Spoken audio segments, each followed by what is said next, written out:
Hello दोस्तों, कैसे हो आप? तो आई होप आपने अमेंडमेंट का लेक्चर 1 जो है देख लिया होगा। अब स्टार्ट करते हैं लेक्चर 2। तो आज का अमेंडमेंट का लेक्चर आपके लिए बहुत इंपॉर्टेंट है, क्योंकि आज जो है मैं रिटर्न चैप्टर की क्यूआरएमपी स्कीम पढ़ाने वाला हूँ, जो आपको मैंने चार्ट फॉर्म में भी दिया है और उसका टेक्स्ट भी दिया है। ऐसा समझिए कि रिटर्न चैप्टर के सेक्शन 37 और 39 पूरा चेंज हो गया है, और क्यूआरएमपी स्कीम आपको अच्छे से पढ़ना है। थोड़ा मैं इंडेक्स को लेके आपको समझा देता हूँ। अगर ये रिटर्न चैप्टर में देखा जाए बेटा, अमेंडमेंट से रिलेटेड, तो हाँ, सब ये भी बता दूं कि रिटर्न चैप्टर में नीचे जो गूगल ड्राइव लिंक दिया है, गूगल ड्राइव में ये चैप्टर मैंने अलग से ही दे दिया है आपको। क्यों? क्योंकि मैं चाहता हूं कि ये चैप्टर जो है आप अच्छे से फिर से कर ले। मेरी नोट्स आपने मेरे पास क्लास किया होगा तो भी इतने जो पेजेस मैं देने वाला हूँ वो आपको अलग से अच्छे से कर लेना है। पूरा चैप्टर ही आपको अच्छे से रिवाइज कर लेना है। और आपने मेरा क्लास नहीं भी किया हो तो भी मैंने नोट्स तो दिया है, इसमें से इतने सेक्शंस तो आपको अच्छे से कर लेना है। तो अमेंडमेंट में मेनली जो है वो कौन से दो सेक्शन में है, सेक्शन 37 और सेक्शन 39। सेक्शन 37 जो आउटवर्ड सप्लाई है, इसमें अभी नई फैसिलिटी आई है और वो है आईएफएफ, इनवॉइस फर्निशिंग फैसिलिटी। और दूसरा है furnishing of returns. Return section 39 जो है, 39 भी सब्सटेंशियली चेंज किया है, जिससे रिलेटेड रूल्स भी उन्होंने चेंज की है। आगे की अगर हम बात करें तो ये सेक्शंस में कोई भी चेंज नहीं है। यानी सेक्शन 40, 44, 45, 46, 47 और 48 एनुअल, मतलब first return, annual return, final return, या notice in case of default, late fee, या फिर जीएसटी प्रैक्टिशनर्स, इसमें कोई भी चेंज नहीं है। इसलिए आपके रेगुलर बुक में ये जो सेक्शन है उसमें से आप पढ़ सकते हो। उसकी नोट्स मैंने यहाँ पे नहीं दिया है, लेकिन यहाँ जो ये दो मेन सेक्शन में और सबसे इंपॉर्टेंट क्यूआरएमपी स्कीम आई है, जिसके ऊपर आपके एग्जाम में सवाल पूछा जा सकता है, और मैंने चार्ट फॉर्म में बहुत अच्छे से उसको एक्सप्लेन किया हुआ है। तो वो जो चार्ट फॉर्म में यहाँ पे हम डिटेल में डिस्कस करेंगे। तो यहाँ पे हमें ये दो सेक्शन देखना है, लेकिन मैंने मेरे नोट्स का, चैप्टर्स का इतना पार्ट्स उठा के आपको दे दिया पीडीएफ कॉपी में, इसलिए मैं एक बार फ्लो लगा लेता हूँ और फिर हम मेन अमेंडमेंट डिस्कशन पे आते हैं। तो इस चैप्टर में अगर देखा जाए बेटा, तो इस चैप्टर में यहाँ पे रूल्स भी दिए हैं और रिलेटेड रूल्स भी हमें डिस्कस करना है, जो अमेंडेड रूल्स आए हैं। मैं ग्रेजुअली आगे डिस्कस करूँगा ये आपके साथ। उसके बाद में नेक्स्ट जो है बेटा, चलिए आपके नेक्स्ट पेज पे आती है इंपॉर्टेंट डेफिनेशंस। आउटवर्ड सप्लाई, ये डेफिनेशन आपको पता है कि जो supply by way of sale, transfer, barter, exchange, lease, rental, disposal supply कर रहा है in the course of business, उसे आउटवर्ड सप्लाई कहा जाता है। ये चैप्टर में एनआरटीपी, सीटीपी और एनआरटीपी के लिए स्पेशल, जैसे एनआरटीपी का डेफिनेशन हमने पहले भी देखा था। Okay, who occasionally undertake the transaction of supply of goods और services in other capacity within India, मतलब एज अ प्रिंसिपल और एजेंट विद इन इंडिया, और वो टेम्पररी पर्पस के लिए आया है, उसको एनआरटीपी कहा जाएगा। तो ये डेफिनेशंस आपको दिए और हमने कहीं ना कोई चैप्टर्स में पढ़ी है। इसमें मेनली हमें पढ़ना है रिटर्न की डेफिनेशन, ये क्या कहता है, क्वार्टर की डेफिनेशन, ये क्या कहता है, और बाकी तो हमने यहाँ पे goods and service tax practitioners, ये क्या कहता है। तो ये डेफिनेशंस में 2 मिनट में आपको बता देता हूँ। Return means any return prescribe और otherwise required to be furnish under any act और रूल्स मेड अंडर, मतलब इस एक्ट या रूल्स में कहीं पे भी ये लिखा होगा कि आपको रिटर्न सबमिट करना है प्रिस्क्राइब पीरियड में, उसे रिटर्न कहा जाएगा। क्वार्टर, जब भी इस एक्ट में क्वार्टर आप लोगे, ध्यान से सुनिएगा, जब भी इस एक्ट में आप क्वार्टर लोगे तो आपको जो है यहाँ पे कैलेंडर क्वार्टर जो है वही कंसिडर करना पड़ेगा, जिसका डेफिनेशन उन्होंने दिया है, shall mean a period comprising 3 consecutive calendar month ending on the last day of March, June, September and December as of calendar quarter। आपको ये कैलेंडर क्वार्टर ले लेना है। चलिए अभी बात निकली है तो मैं आपको बता दूं, आपको रूल 42 के कैलकुलेशन के साथ, सॉरी रूल 43 के कैलकुलेशन में भी आपको क्वार्टर के कैलकुलेशन लेने हैं। जो रूल 42 कैपिटल गुड्स 5% पर क्वार्टर, सेक्शन 18 के कैलकुलेशन में भी आपको क्वार्टर लेने हैं, आपको कैपिटल गुड्स का पर क्वार्टर कंप्लीट करना है। और अभी आईसीएआई का क्लैरिफिकेशन आ गया जो मैं बाद में लूंगा, पर अभी भी सुन लो। जो रूल 32(5) की स्कीम है, यानी marginal scheme for second hand goods, ध्यान से सुनिएगा मेरी बात, marginal scheme for second hand goods जो रूल 32(5) की है, उसमें भी आपको अब क्वार्टर जो है कैलेंडर क्वार्टर ही लेने हैं। पहले मेरा ओपिनियन जो था वो अलग था। मैं जो अगर आप ये कैलेंडर क्वार्टर कब लेने पड़ते हैं उसके अंदर, तो आपको अगर 32(5) में याद होगी बात, तो 32(5) में हमने ये देखा था कि अगर आपने कोई गुड्स फाइनेंस पे लिया होगा और वो गुड्स आपसे रीपोजेस कर लिया कोई बैंक ने या जिससे भी फाइनेंस लिया होगा, तो जो इनवॉइस की ओरिजिनल डेट है वहाँ से हम क्वार्टर, तो इनवॉइस की डेट से हम क्वार्टर निकालते थे और 5% पर क्वार्टर से उसकी वैल्यू रिड्यूस करके परचेस वैल्यू निकालते थे। लेकिन अब आपको कैलेंडर क्वार्टर लेना है, मतलब क्या, यानी जो ओरिजिनल बोरोवर है उसकी इनवॉइस की डेट जो क्वार्टर में आती है वो आपका पहला क्वार्टर होगा till the date of disposal. तो ये आपको कैलेंडर क्वार्टर के हिसाब से यहाँ डिस्कस करना है, जिसके बारे में मैं आपको एंडिंग में सब थोड़ा डिटेल में डिस्कस कर दूंगा। ठीक है, तो ये था। फिर यूनियन टेरिटरी की डेफिनेशंस वगैरह तो हमने देख लिया, electronic commerce operator and goods and service tax practitioner and valid return. Okay, तो ख्याल रहे यूनियन टेरिटरी की डेफिनेशन में भी अमेंडमेंट थी जो पिछले अटेम्प्ट में भी लागू थी और अभी भी लागू है, और वो है यहाँ पे territory of Andaman Nicobar island, union territory, Lakshadweep, Daman Diu, Dadra and Nagar Haveli, Ladakh, Chandigarh and other territory. मतलब मैं आपको ये बता दूं कि अभी जो है दमन दीव, दादरा और नगर हवेली ये पहले अलग अलग यूटी थी, अब एक हो गया है। मतलब ये था कि पहले जब अलग अलग यूटी थी दमन दीव, दादरा एंड नगर हवेली, तो ये अलग अलग यूटी में अगर ट्रांजेक्शन्स होते थे फ्रॉम वन, मतलब दमन से नगर हवेली ट्रांजेक्शन होते थे तो ये इंटरस्टेट कहलाए जाते थे। अब ये इंटरस्टेट नहीं कहलाया जाएगा, अब ये इंट्रास्टेट ही कहा जाएगा। यानी इन शॉर्ट दमन दीव से अगर दादरा नगर हवेली में कोई ट्रांजेक्शन होते हैं तो ये इंट्रास्टेट ही कहलाया जाएगा, और आपको अब आपकी एक ब्रांच दमन दीव में है और दादरा नगर हवेली में दूसरी ब्रांच है, तो आपको एक कॉमन रजिस्ट्रेशन ही लेना पड़ेगा और उस कॉमन रजिस्ट्रेशन में ही काम चल जाएगा अगर आप चाहते हो। वैसे तो एक स्टेट और यूनियन टेरिटरी में आप एक से ज्यादा भी रजिस्ट्रेशन ले सकते हो, लेकिन अगर हम बात करें तो वो सिचुएशन में अब आप कॉमन रजिस्ट्रेशन भी ले सकते हो। यूनियन टेरिटरी में लद्दाख ऐड हो गया है, जम्मू एंड कश्मीर अलग हो गया है। जम्मू एंड कश्मीर की अगर हम बात करें तो जम्मू एंड कश्मीर अब ऐसा यूनियन टेरिटरी है जहां स्टेट लेजिस्लेचर भी दिया हुआ है, इसलिए वहां एसजीएसटी एक्ट लगता है। ऐसे 3 यूटीए जहां स्टेट लेजिस्लेचर लगता है, चलो बताओ कौन सा, तो दिल्ली, पुडुचेरी एंड जम्मू एंड कश्मीर, तो वहां एसजीएसटी लॉ लगता है। इसके ऊपर हमने लास्ट टाइम भी अच्छा खासा डिस्कशन किया था। And goods and service tax practitioner जो है यहाँ पे जिसको यहाँ पे अप्रूव किया जाता है सेक्शन 48 में, उसको goods and service tax practitioners कहा जाता है। अब अगर आप नेक्स्ट पेज पे आते हो तो नेक्स्ट पेज पे मैंने कुछ बेसिक क्वेश्चंस लिए, ये आपको रीड करना है तो कर लेना। मैंने चैप्टर का फ्लो वैसे ही रखा है, इवन दो ये अमेंडमेंट है पर चैप्टर का फ्लो वैसे ही रखा है, सो दैट कि जो भी स्टूडेंट ने मेरे पास से क्लास किया है उनको उनके रेगुलर बुक में कहाँ चेंजेस हुए हैं और चैप्टर का क्या फ्लो है, मैंने फ्लो को वैसे ही रखा है, उसको डिसकंटिन्यू नहीं किया हुआ है। ठीक है, तो what do you mean by return, ये whether return is necessary, important features of return, e-filing of return, okay, और B2B B2C ट्रांजेक्शन्स। तो ये तो जनरल डिस्कशन है, यहाँ पे ये आपको रीड करना है तो कर लीजिएगा, अदरवाइज ओके स्किप करके आगे बढ़ सकते हैं। नेक्स्ट पेज पे आओगे तो मैंने एक डायग्राम लिया हुआ है, तो ये डायग्राम थोड़ा मैं आपको यहाँ पे और या इसका ओवरव्यू दे देता हूँ। ये पूरा रिटर्न का स्कीम है और इसका मैं एक ओवरव्यू आपको दे देता हूँ। चलिए, तो देखो, चलिए बेटा, तो हम यहाँ पे ये डिस्कशन स्टार्ट करेंगे। मैं थोड़ा आपको ये स्टेटमेंट के बेसिस पे समझा देता हूँ, स्टेटमेंट और रिटर्न की पूरा फ्लो कैसे होता है। Are you ready for that, yes और नो? तो चलिए दोस्तों, सबसे पहले तो हम बात करेंगे स्टेटमेंट।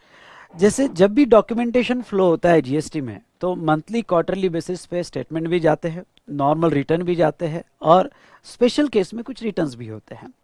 अब यहाँ पे स्टेटमेंट की बात करें तो सेक्शन 37 में जीएसटीआर 1 ये आउटवर्ड सप्लाई का स्टेटमेंट है और GSTR 2A, GSTR 2, 2A, 2B एक नया कंसेप्ट है, वो भी आपको आगे समझाऊंगा।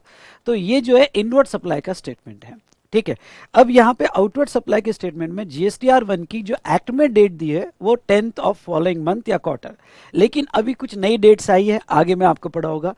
नॉर्मल केस में वो 11th हो गई है, क्यूआरएमपी स्कीम में वो 13th हो गई है बाय नोटिफिकेशन, पर एक्ट में 1 to 10th है, पर नोटिफिकेशन से आगे अमेंडमेंट किया हुआ है, वो हम कंटिन्यू में देखेंगे। अब एक नया कंसेप्ट आया है आईएफएफ, यानी इनवॉइस फर्निशिंग फैसिलिटी, जो क्यूआरएमपी स्कीम में एक नई फैसिलिटी आई है क्रेडिट को कंटिन्यू रखने के लिए, जिसके लिए यहाँ पे जैसे मैंने कहा 13th डेट हो गई है, यानी आप क्यूआरएमपी स्कीम में जो आईएफएफ दोगे वो 13 तक अगले महीने में मंथ वाइज आपको देना पड़ेगा। इसके बारे में ही आज हमें पूरा अमेंडमेंट में डिस्कशन करना है।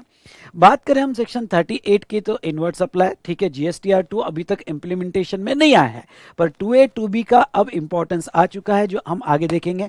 GSTR 2A आपको तो पता ही है, पर 2B एक नया कंसेप्ट आया है, उसके बारे में भी हम डिस्कस करेंगे। कंपोजिशन टैक्स पेयर होगा तो वो तो क्वार्टरली स्टेटमेंट देता है और ईयरली रिटर्न देता है। ये तो हुए स्टेटमेंट की बात। अब हम आते हैं रिटर्न। रिटर्न में दो टाइप के रिटर्न होते हैं, एक रेगुलर रिटर्न और एक एनुअल रिटर्न। तो आपको रेगुलर रिटर्न जो है मंथली क्वार्टरली तो देनी है। जनरली नॉर्मल केस में वो GSTR 3B में दिया जाता है, NRTP में GSTR 5 में, OIDR सर्विस होगा तो GSTR 5A में, और कंपोजिशन टैक्सेबल पर्सन होगा तो GSTR 4 में जो है वो आपको देना पड़ेगा।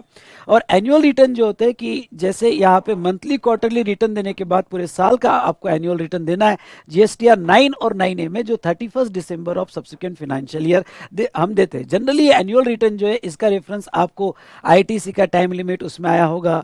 उसके बाद में हमने 2-3 जगह देखा, ITC का time limit, annual return, credit note, debit note की डेट का एनुअल रिटर्न। तो एनुअल रिटर्न की भी आपको कंप्लायंसेस करने पड़ते हैं 9 और 9A में, जिसका 31 दिसंबर ये ड्यू डेट होता है। चलो GSTR 3B जो है, वैसे तो अभी जो नॉर्मल डेट है 20th ऑफ फॉलोइंग मंथ, अगर आप मंथली दे रहे हो तो, लेकिन अगर क्वार्टरली दे रहे हो तो उसके लिए अलग अलग डेट्स आई है QRMP स्कीम में। जैसे 22 या 24 एक नई स्कीम, नई डेट आई है, जो स्कीम हम आगे देखेंगे। उसके बाद में कुछ स्पेशल केस में आपको रिटर्न देना है। सेक्शन 40 में फर्स्ट रिटर्न, यानी जब आप रजिस्ट्रेशन लेते हो, रजिस्ट्रेशन लेने के बाद जब पहला रिटर्न जाता है उसमें आपका जो टाइम पीरियड है 1 महीने से ज़्यादा हो सकता है, क्योंकि रजिस्ट्रेशन आप लायबल टू रजिस्टर्ड हो गए और फिर RC आने को टाइम लगा, तो 1 महीने से ज़्यादा हो सकता है, तो वो आपको फर्स्ट रिटर्न में डिक्लेयर करना जरूरी है। नेक्स्ट अगर हम बात करें फाइनल रिटर्न की, तो फाइनल रिटर्न में बेटा जब आप डी रजिस्ट्रेशन करते हो या रजिस्ट्रेशन कैंसिल करते हो तो उस वक्त आपको फाइनल रिटर्न देना पड़ता है, और कि कैंसिलेशन से रिलेटेड कंप्लीट डिटेल्स देना पड़ता है। तो ये हमने कंप्लीट फ्लो देखा। लेट फाइलिंग ऑफ रिटर्न में तो लेट फी कैसे होती है, आपको नोटिस कैसे आती है, लेट फाइलिंग ऑफ रिटर्न की पेनल्टी क्या है, और GST प्रैक्टिशनर्स, इतना पूरा कंसेप्ट आपको देखना है। मेन डिस्कशन अभी अमेंडमेंट जो है वो सेक्शन 37 में एक नया कंसेप्ट आया है 2B, और जहां तक देखा जाए तो ये नॉर्मल रिटर्न कंसेप्ट हम यहाँ पे डिटेल में डिस्कस करेंगे दोस्तों। तो चलिए, आर यू रेडी? यस और नो? ठीक है। तो अब इसके बाद में मैं आपको बता दूं, यस बेटा, इसके बाद में अब मैं सेक्शन 37 से आप मेरे को ध्यान से स्लोली सुनना। अगर आपको ऐसा लगे कि स्पीड कम है तो यस, स्पीड आप बढ़ाने का ऑप्शन आपके पास है। मैं आपको कह रहा हूँ स्पीड बढ़ाने का ऑप्शन आपके पास है, लेकिन अब कनेक्टिविटी से, यानी कुछ कंसेप्ट हमारे हो भी गए होंगे, लेकिन सेक्शन 37 की पूरी कनेक्टिविटी से with chart of QRMP scheme हमें डिटेल में डिस्कस करना है। तो चलिए स्टार्ट करते हैं उसका हम डिस्कशन यहाँ पे। ठीक है, अब आ जाओ सेक्शन 37 में, furnishing details of outward supply. Who is required to furnish details of outward supplies and what is the form, due date etcetera. तो पहले तो आउटवर्ड सप्लाई स्टेटमेंट किसको देना है? All registered person including CTP, ये star करना, CTP को GSTR 1 देना पड़ता है, माइनस किसको किसको नहीं देना है? ISD को GSTR 1 नहीं देना है, NRTP को नहीं देना है, person paying tax under composition scheme, okay, composition scheme में जो है उनको GSTR 1 नहीं है, उनको ये डिटेल्स देने की ज़रूरत नहीं है। ओके, उनका जो मंथली क्वार्टरली स्टेटमेंट जाएगा, ओके, वो उनको फाइल करना है। उसके बाद में TDS और TCS जो काट रहे उनको GSTR 1 नहीं देना है। हाँ, उनका कोई अपना अलग से आउटवर्ड सप्लाई होगा तो वो बात अलग है, उनको GSTR 1 उसके लिए देना पड़ेगा, पर जस्ट TDS काट रहे या TCS काट रहे उसके लिए GSTR 1 नहीं है। और OIDAR सर्विस प्रोवाइडर जो हमने IGST एक्ट में पढ़ा था, इनको भी GSTR 1 देने की कोई ज़रूरत नहीं है। तो ये पर्सन छोड़ के बाकी सबको GSTR 1 देना पड़ेगा। उसके बाद में नेक्स्ट जो है बेटा यहाँ पे ड्यू डेट, आपको आउटवर्ड सप्लाई की डिटेल्स GSTR 1 में देनी है, आपको 10 तारीख के अंदर देनी है। पर अब देखो ये 10 तारीख के मतलब 1 से 10 तारीख जैसे मंथ खत्म हो जाएगा या आपका क्वार्टर खत्म हो जाएगा, उसके बाद में ब्लॉकिंग पीरियड ये था जो अभी भी करंट है लॉ में, वो ये है कि 11 तारीख से 15 तारीख के बीच में वो ब्लॉक किया जाएगा, आपको नहीं दिया, अलाउ नहीं किया जाएगा GSTR 1 फाइल करने के लिए। पर अभी फिलहाल इसका कोई इंपॉर्टेंस नहीं है जब तक GSTR 2 पिक्चर में नहीं आता है। हाँ, GSTR2 जिस दिन से पिक्चर में आ जाएगा तब ये ब्लॉकिंग पीरियड लगेगा, पर अभी फिलहाल इसका कोई इंपॉर्टेंस नहीं है जो एक्ट में दिया गया है। Extension time to time GSTR1 की डेट कमिश्नर एक्सटेंड कर सकता है। ये हो सकता है कि आपके नोट्स में ये नोटिफिकेशन हो या नहीं हो तो लिख लो साइड में, ये नोटिफिकेशन नहीं है तो साइड में लिख लो, ठीक है। यहाँ पे जो नोटिफिकेशन नंबर 83/20 के थ्रू लिख लो साइड में, 83/22 23 के टू, अगर आप इसको 1 और 2 बस इतना ही लिखना, नोटिफिकेशन नंबर 83/2020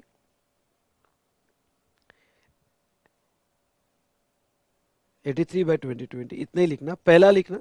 अगर आप QRMP स्कीम में हो तो GSTR1 की date 13th day of the month succeeding the tax period, और आप अदर में हो यानी नॉर्मल स्कीम में हो, आप क्वार्टरली स्कीम में नहीं नॉर्मल स्कीम में हो, तो आपको 11th day of month succeeding such tax period, यानी 10 तारीख की वो 11 तारीख हो गई है GSTR1, और आप QRMP स्कीम में हो तो 13th है, ठीक है। ये लिख लो।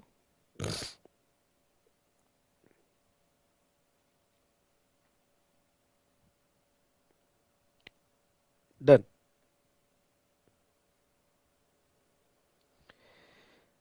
नेक्स्ट क्वेश्चन देखो बेटा, whether tax payer can file GSTR1 before the end of current tax period.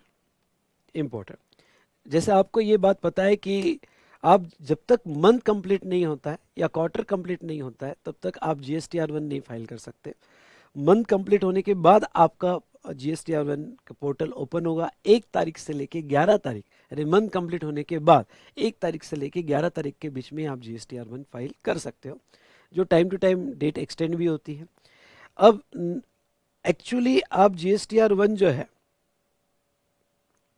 ठीक है, टैक्स पीरियड खत्म होने के बाद ही फाइल करोगे, पर दो ऐसी केसेस है, ये दोनों इंपॉर्टेंट करना, कि जहां आप पहले भी फाइल कर सकते हो, आपका टैक्स पीरियड नहीं भी खत्म हुआ तो भी फाइल कर सकते हो। एक है casual tax payer after closure of their business, जैसे CTP का रजिस्ट्रेशन आपने लिया हुआ है और CTP का रजिस्ट्रेशन आपने लिया हुआ है 15 दिन का, तो 15 दिन समझ लो 2 अप्रैल को लिया था, 17 अप्रैल को खत्म हो गया, तो आप इमीडिएट जैसे ही आपका रजिस्ट्रेशन का पीरियड खत्म हो गया आप इमीडिएटली GSTR1 फाइल कर सकते हो, इवन दो अप्रैल ये मंथ कंप्लीट नहीं भी हुआ होगा पर आप एडवांस में फाइल कर सकते हो।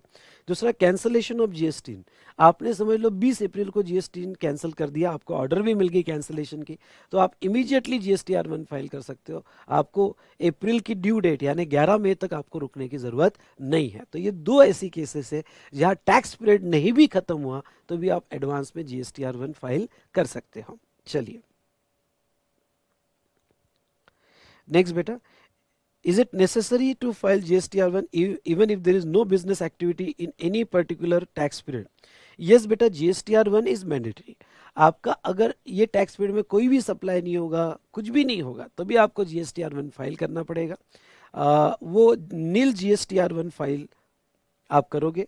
और अब तो ये SMS के थ्रू भी आप कर सकते हो, आपका रजिस्टर मोबाइल नंबर से अगर आप SMS कर दोगे तो आपको एक OTP आ जाएगा, इसके थ्रू भी आप फाइल कर सकते हो। ये SMS के थ्रू जो कैसे फाइल होगा वगैरह, तो इसका एक नोटिफिकेशन हमें एंडिंग में पड़ेगी, लेकिन आपको ये जानकारी में होना चाहिए कि नील रिटर्न होगा, आपकी कोई लाइबिलिटी नहीं होगी, आपका यहाँ पे कोई एक तरह से कुछ भी सप्लाई नहीं हुआ होगा, तो आप नील GSTR1 SMS के थ्रू भी फाइल कर सकते हो, जो बड़ा सिंपल है यहाँ पे।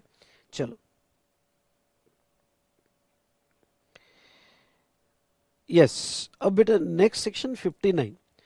तो ये जो है सेक्शन 59 से लेके, ध्यान से सुनना, सेक्शन 59 से लेके यहाँ पे रूल 59 से लेके, ये मैं आपको GSTR1 का कंटेंट, फिर रूल 60, उसके बाद में 2B GSTR2B वगैरह, ये सब डिटेल्स जो है, फर्निशिंग रिटर्न 39, रूल 61,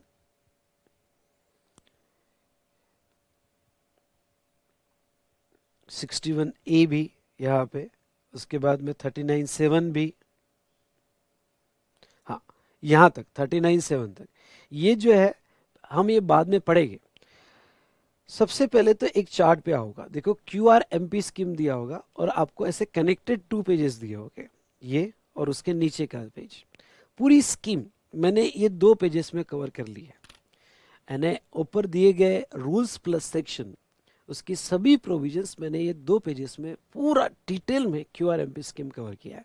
पहले ये चार्ट मैं आपको पढ़ा देता हूँ और फिर हम जो रूल्स ऊपर दिए गए, सेक्शन जो दिए गए, उसको जस्ट रीड आउट कर लेंगे, क्योंकि यहाँ पहले ये पूरी प्रोविजन चार्ट के थ्रू समझ लो, ठीक है। सो स्टार्ट करते हैं QRMP scheme. Are you ready? Yes और नो? अरे आप रेडी हो क्या? बोलिए जल्दी। चलो,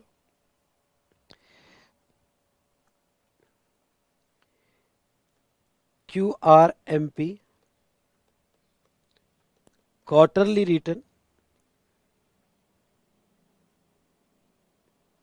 quarterly return, monthly payment, monthly payment, ठीक है। क्वार्टरली रिटर्न, मंथली पेमेंट, इसको कहते हैं हम QRMP स्कीम।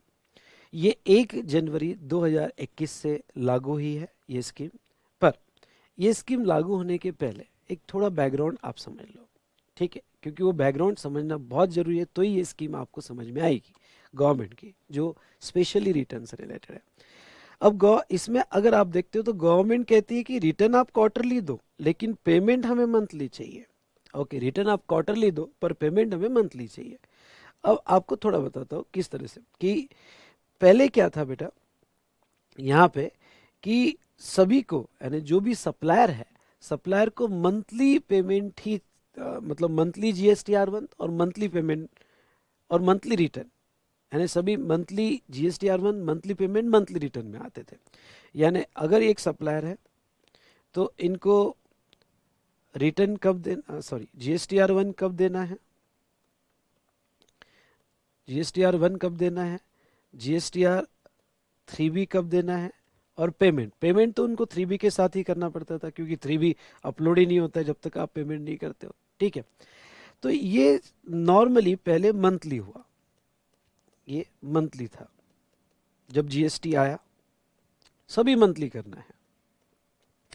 अब ये मंथली होने की वजह से छोटे बिजनेसमैन, ओके, मंथली होने की वजह से छोटे बिजनेसमैन परेशान हो गए, क्योंकि हर मंथ का GSTR1 3B सब कंप्लायंसेस करो, पेमेंट मंथली करो, तो छोटे बिजनेसमैन को मुश्किल था, जो कंपोजिशन स्कीम के लिए ऑप्ट नहीं कर रहे थे, या कंपोजिशन स्कीम खत्म भी होगी उसके बाद भी उनके लिए मुश्किल था। फिर गवर्नमेंट ने धीरे धीरे क्या किया, 2018-19 में गवर्नमेंट ने यहाँ पे सप्लायर को 2 स्कीम दे दी। फिर एक मंथली, जिसे हम मंथली स्कीम करेंगे, जो 2019 और 20 में आई। ओके, तो मंथली स्कीम, और second quarterly scheme, quarterly scheme. ये गवर्नमेंट ने कुछ लोगों के लिए क्वार्टरली स्कीम लाई। क्वार्टरली स्कीम ये ऑप्शनल थी, अगर किसी को लेना है तो वो ले सकता है क्वार्टरली स्कीम, अदरवाइज मंथली में आ जाए। तो मंथली GSTR1, मंथली 3B और मंथली पेमेंट वो करेंगे। क्वार्टरली स्कीम में अगर वो कंडीशन फुलफिल करता है तो क्वार्टरली स्कीम में यहाँ पे आ सकता है। इसमें जो है, ध्यान से सुनिएगा, उनकी ये कंडीशन थी कि अगर आपका एग्रीगेट टर्नओवर, क्वार्टरली स्कीम किसको मिलती थी, अगर आपका एग्रीगेट टर्नओवर यहाँ पे लेस देन और इक्वल्स टू 1.5 CR होगा, does not exceed 1.5 CR in proceeding financial year या इन करंट फाइनेंशियल ईयर, तो आप क्वार्टरली स्कीम आपके ऑप्शन पे ले सकते हो। अगर आपका एग्रीगेट टर्नओवर यहाँ पे एक्सीड्स 1.5 CR, तो आपको ये क्वार्टरली स्कीम नहीं मिलती थी। ये सिर्फ जिसका कम है 1.5 करोड़ का उन्होंने क्राइटेरिया रखा था कि उनको मिलेगी, जिसका 1.5 करोड़ के ऊपर गया उनको ये स्कीम नहीं मिलेगी, उनको मंथली ही सब अपने कंप्लायंसेस करने पड़ेंगे।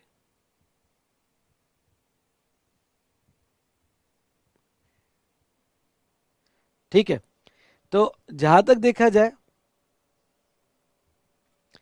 यहां पे, तो क्वार्टरली स्कीम तो स्मॉल टैक्स पेयर जो थे तो यहाँ पे क्वार्टरली स्कीम ले रहे थे, 1.5 करोड़ पे उनको क्वार्टरली GSTR 1 था, उसके बाद में 3B था, फिर पेमेंट था। अब इसमें क्या प्रैक्टिकल इशू जा रहा था कि जो क्वार्टरली स्कीम में थे इनके लिए प्रैक्टिकल इशू दोनों एंगल से जा रहे हैं। पहला गवर्नमेंट के एंगल से, गवर्नमेंट को पेमेंट जो टैक्स का पेमेंट मिलता था वो टैक्स का पेमेंट क्वार्टरली पूरे क्वार्टर होने के बाद मिल रहा था स्मॉल बिजनेसमैन से, ठीक है, स्मॉल बिजनेसमैन से। अब 1.5 करोड़ की स्कीम जहां तक देखा जाए तो यहाँ पे आपने कंपोजिशन के लिए ऑप्ट नहीं किया, या आपकी कंपोजिशन स्कीम 10(2) के कंडीशन की वजह से विड्रॉ हो गई है, या आप नहीं लेना चाहते हो कंपोजिशन स्कीम क्योंकि आप टैक्स इनवॉइस देना चाहते हो, तो वो जो स्मॉल टैक्स पेयर थे जो कंपोजिशन स्कीम ऑप्ट नहीं कर रहे थे या बाहर निकल चुके थे कंपोजिशन स्कीम के, तो उन स्मॉल टैक्स पेयर के लिए जो 1.5 करोड़ का ये जो था वो क्वार्टरली बेसिस पे था। अब यहाँ प्रैक्टिकल इशू क्या था? प्रैक्टिकल इशू यहाँ पे ऐसा समझ लो, सप्लायर और ये रिसिपिएंट है, तो मैं S1 लेता हूं सप्लायर, और S2 जो है वो भी आउटवर्ड सप्लाई कर रहा है, ठीक है। पहला सप्लाई S1, दूसरा रिसिपिएंट है पर उसको भी मैं सप्लायर कह रहा हूं, जो वो भी आउटवर्ड सप्लाई कर रहा है, ठीक है, ये भी आउटवर्ड सप्लाई कर रहा है। अब इसमें प्रैक्टिकल इशू क्या थे आपको बताता हूं। समझ लो ये जो सप्लायर S1 है इसको मैं S3 कर देता हूं, सप्लायर S1 और ये S2, ये S2 भी इसका ही सप्लायर है S3 का। अब ये S1 जो है ये मंथली स्कीम में है, ये मंथली स्कीम में है, ये मंथली टैक्स पे कर रहा है। तो अब देखो जैसे ही इसका मंथ हो जाता है, let's take example month April, जैसे इसका मंथ हो जाता है S1 का, तो यहां पे जहां तक है पूरे मंथ का आउटवर्ड सप्लाई स्टेटमेंट GSTR 1 वो अगले महीने की 11 तारीख 11th मई, 11th मई को ये GSTR 1 जो है वो यहाँ पे कॉमन पोर्टल पे GSTN पोर्टल पे फाइल करेगा, ठीक है, GSTN पोर्टल पे फाइल करेगा। और ये इसने जैसे ही GSTR 1 में ये इंफॉर्मेशन दे दी और वो GSTR 1 भी फाइल करेगा और अकॉर्डिंगली ड्यू डेट को GSTR 3 भी फाइल कर देगा, क्योंकि उसको मंथली फाइल करना है अलॉन्ग विथ पेमेंट, पेमेंट भी कर देगा और ये फाइल भी कर देगा GSTR 3 भी। जैसे ये GSTR 1 फाइल करता है, GSTN पोर्टल ये जो S3 का GSTR 2 है फॉर ITC, तो S3 का यहाँ पे GSTR 2 यहाँ वो अपडेट कर GSTR 2 ITC के लिए वो अपडेट कर देता था कि उसने 1 फाइल कर दिया, रिपोर्ट हो गया, इसके 2 में आ गया। अब वो क्रेडिट क्या लेगा, कैसे लेगा, वो तो 3B में क्लेम करेगा, पर क्रेडिट के लिए 2A में अपडेट हो जाते थे मंथली बेसिस पे। तो अब देखो क्या हुआ कि अगर कोई गुड्स खरीदा गया, सर्विस खरीदी गई, S3 ने अप्रैल में पे कर दिया S1 को, अगर अप्रैल में आप पे कर देते हो, यानी ये जो S3 है, ध्यान सुनिएगा, ये जो S3 है, अगर S3 यहाँ पे अप्रैल में पे कर रहा है किसको, S1 को, तो ऐसे सिचुएशन में वो क्रेडिट भी अप्रैल में ही चाहेगा कि भाई उसका रिपोर्ट 2A में होना चाहिए, क्योंकि अगर अप्रैल में रिपोर्ट नहीं हुआ तो फिर 36(4) लग जाता है। 36(4) के हिसाब से ओके, पहले 10%, अभी 5% आ गया है कि आप जो इनवॉइसेस रिपोर्ट नहीं हुए उसका आप 5% ही ले सकते हो ITC। ये प्रैक्टिकल इशू था अगर रिपोर्ट नहीं हुआ तो ठीक है, जो सप्लायर मंथली स्कीम में थे वो सप्लायर मंथली बेसिस पे रिपोर्ट कर रहे थे, हमको क्रेडिट मिल रहा था मंथली बेसिस पे, दैट्स ऑल। लेकिन गवर्नमेंट ने जब ये 1.5 करोड़ पे क्वार्टरली स्कीम लाई, तो QRMP स्कीम के पहले क्वार्टरली स्कीम थी, पर वहां पे क्वार्टरली रिटर्न भी था और क्वार्टरली पेमेंट था। QRMP स्कीम का एक स्पेशल फीचर है, क्वार्टरली रिटर्न मंथली पेमेंट है। वहां ये QRMP स्कीम के पहले दोनों भी यहाँ पे जो थे वो क्वार्टरली थे। समझ लो सप्लायर S2 जो है ये भी S3 को सप्लाई कर रहा है, यानी S3 का और एक सप्लायर है S2। अब ये जो है ये क्वार्टरली स्कीम ले रहा है, अब ये क्वार्टरली स्कीम ले रहा है, तो प्रैक्टिकल प्रॉब्लम देखो क्या है, ये जो है अप्रैल, मई और जून, तो ये अप्रैल है, ये मई और जून, ठीक है। अब ये जो जो भी उसने आउटवर्ड सप्लाई किए S3 को, हम स्पेशली उसका एक एक ही बायर लेके चलते हैं S3, ऐसे उसके S2 के बहुत सारे बायर हो सकते हैं। तो जो भी उसने क्वार्टरली अप्रैल में जून में सप्लाई किए, इस पीरियड का ये जो रिटर्न फाइल कर रहा है, ये फाइल कर रहा है आगे GSTR1, यानी अगर हम बात करें कॉमन पोर्टल की, कॉमन पोर्टल GSTN पोर्टल पे अगर जा रहा है तो यहाँ पे इस 11 जून को, सुनिए ध्यान से, 11 जून को उसका GSTR1 जा रहा है 11 जून को, और आगे 20 तारीख को 3B जा रहा है, 3B जा रहा है। अब प्रॉब्लम क्या है, ये बंदे ने S3 जो है, S3 तो मंथली में आ रहा है क्योंकि उसका टर्नओवर बड़ा टर्नओवर 1.5 करोड़ के ऊपर है, तो इसका आउटवर्ड सप्लाई, ये भी आउटवर्ड सप्लाई कर रहा है, ये मंथली स्कीम में आ रहा है, ये मंथली स्कीम में आ रहा है S3, लेकिन उसका जो एक सप्लायर S2 वो क्वार्टरली स्कीम में आ रहा है। अब यहाँ पे यस बेटा, आपने सही कहा, बिल्कुल सही है बेटा, कि ये उस वही बैकग्राउंड बता रहा हूँ। तो अब S3 के लिए क्या प्रॉब्लम आ रहा है, S3 ने जो S2 से खरीदा है, ठीक है, S2 से जो भी खरीदा है गुड्स या सर्विस, उसका क्रेडिट इधर अप्रैल में, अगर मैं ये अप्रैल मंथ का असेसमेंट करूं S3 का, तो उसको अप्रैल में क्रेडिट मिल ही नहीं सकते। क्यों? क्योंकि अप्रैल का GSTR1 ये जुलाई में, सॉरी मेरे से एक गलती होगी, 10 जून नहीं, 10 जुलाई, यहाँ पे 10 जुलाई, ठीक है। तो यहाँ 11 जुलाई, सॉरी, तो 11 जुलाई को यहाँ पे वो फाइल करेगा GSTR1, और 20 जुलाई को यहाँ पे 3B फाइल करेगा। तो अब ऐसे सिचुएशन में S3 जुलाई के पहले पूरा क्रेडिट ले ही नहीं सकता। क्यों? क्योंकि अप्रैल में उसके पास इनवॉइस आ गए। भाई क्रेडिट लेने के लिए क्या कंडीशन है, इनवॉइस रिसीव्ड, यस इनवॉइस तो आ गया। दूसरा, okay, second, goods received, goods and services received, yes वो भी आ गए। तीसरा, ओके, क्या सप्लायर ने पेमेंट किया है, तो वो अभी बता नहीं सकते, क्यों? क्योंकि वो क्वार्टर के बाद रिटर्न फाइल करेगा। और चौथा यहाँ पे क्या S3 रिटर्न फाइल करेगा, वो तो ठीक है, वो तो कर ही रहा है रिटर्न फाइल। तो ये कंडीशंस फुलफिल होने के बाद भी जहां तक देखा जाए वो क्रेडिट पूरा नहीं ले सकता था।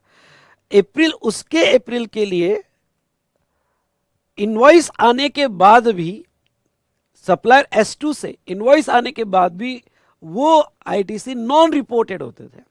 तो अगर नॉन रिपोर्टेड है तो पहले 10% और अभी 5%, मैक्सिमम 5% के क्रेडिट ले सकते हैं।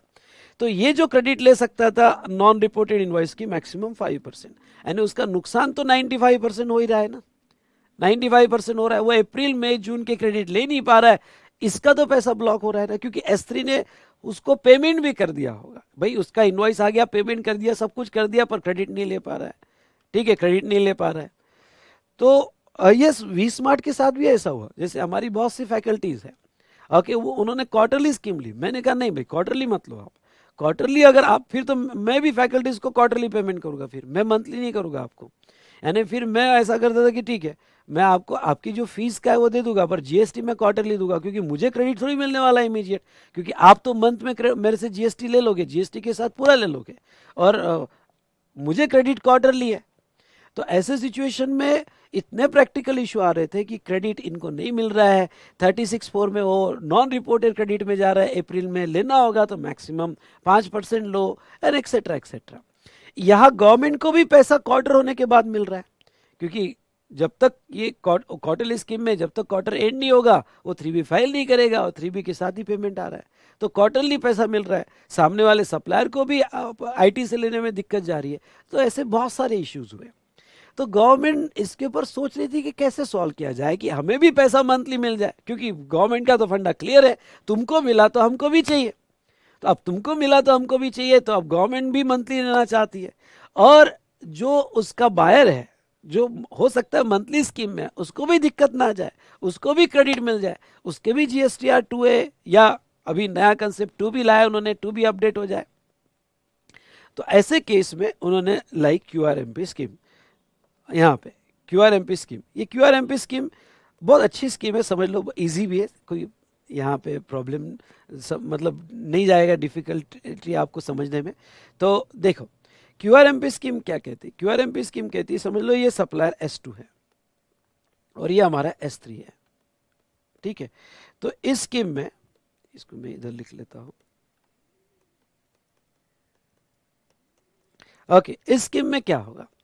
अब ये स्कीम है, वो कहते हैं कि S2 अगर क्वार्टरली स्कीम लेता है, और अब ये स्कीम 5 करोड़ तक कर दी है उन्होंने, 1.5 करोड़ नहीं, 5 करोड़ तक ये स्कीम सभी स्मॉल बिजनेस वालों को कर दी है। ये बहुत अच्छा फायदा दिया उन्होंने कि आपको GSTR 1 के और 3B के कंप्लायंसेस अब क्वार्टरली करना है, मंथली नहीं, और टर्न और 5 करोड़ कर दिया है। पर ये स्कीम का फायदा बता देता हूं। जैसे ये QRMP स्कीम ले रहा है, ठीक है, S2, और S3 समझ लो, अज्यूम करके चलो मंथली में, वो क्वार्टरली में भी होगा तो कोई प्रॉब्लम नहीं, वो भी QRMP स्कीम में होगा तो कोई प्रॉब्लम नहीं, पर हम फायदा मंथली वाले को ज्यादा मिला है QRMP स्कीम में, जो बायर मंथली में है। कैसे? अब S2 समझ लो अप्रैल हुआ यहां पे, उसके बाद में मई हुआ और जून हुआ, यहाँ क्वार्टर, जो भी आउटवर्ड सप्लाई है। अब देखो लॉ क्या कहता है, थोड़ा मैं इनको नीचे लिख लेता हूं तो आसान होगा मुझे अपना पॉइंट एक्सप्लेन करने के लिए।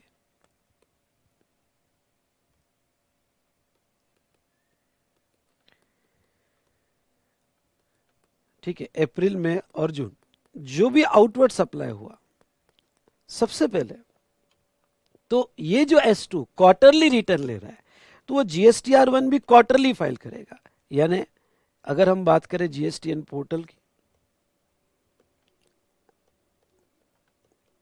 ठीक है, GSTN पोर्टल की अगर हम बात करें, तो ये जो है यहां पे S2 जो है, S2 GSTR 1 क्वार्टरली फाइल करेगा, और अभी QRMP स्कीम में इसलिए क्वार्टर होने के बाद जो 13 तारीख आएगी, 13 जुलाई, ओके, तो 13 जुलाई को वो फाइल करेगा GSTR 1, ओके, ये जाएगा 13 जुलाई को, ठीक है। और उसका 3B GSTR 3B ये भी जुलाई में जाएगा। और पेमेंट कैसे होगा वो मैं बताऊंगा। अभी 3B जहां तक है वो भी क्वार्टर एंड होने के बाद ही जाएगा। 3B की 2 ड्यू डेट्स दी उन्होंने, 22 और 24, अगर आप QRMP स्कीम में हो तो, ठीक है। अब सर बात तो वही हुई ना कि वो तो क्वार्टरली रिटर्न दे रहे हैं, तो S3 को तो प्रॉब्लम आएगा, और रिपोर्टिंग भी क्वार्टरली कर रहे हैं, नहीं। अब उन्होंने ये स्कीम में क्या रिक्वायरमेंट लाई, ये स्कीम में रिक्वायरमेंट बस कुछ नहीं, थोड़ा सा चेंज किया उन्होंने, मिनी GSTR 1 लाया, यानी GSTR 1 के कुछ टेबल उन्होंने IFF फैसिलिटी में लाए।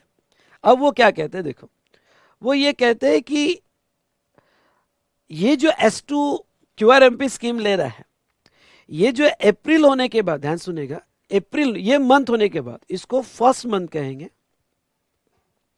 इसको सेकंड मंथ कहेंगे।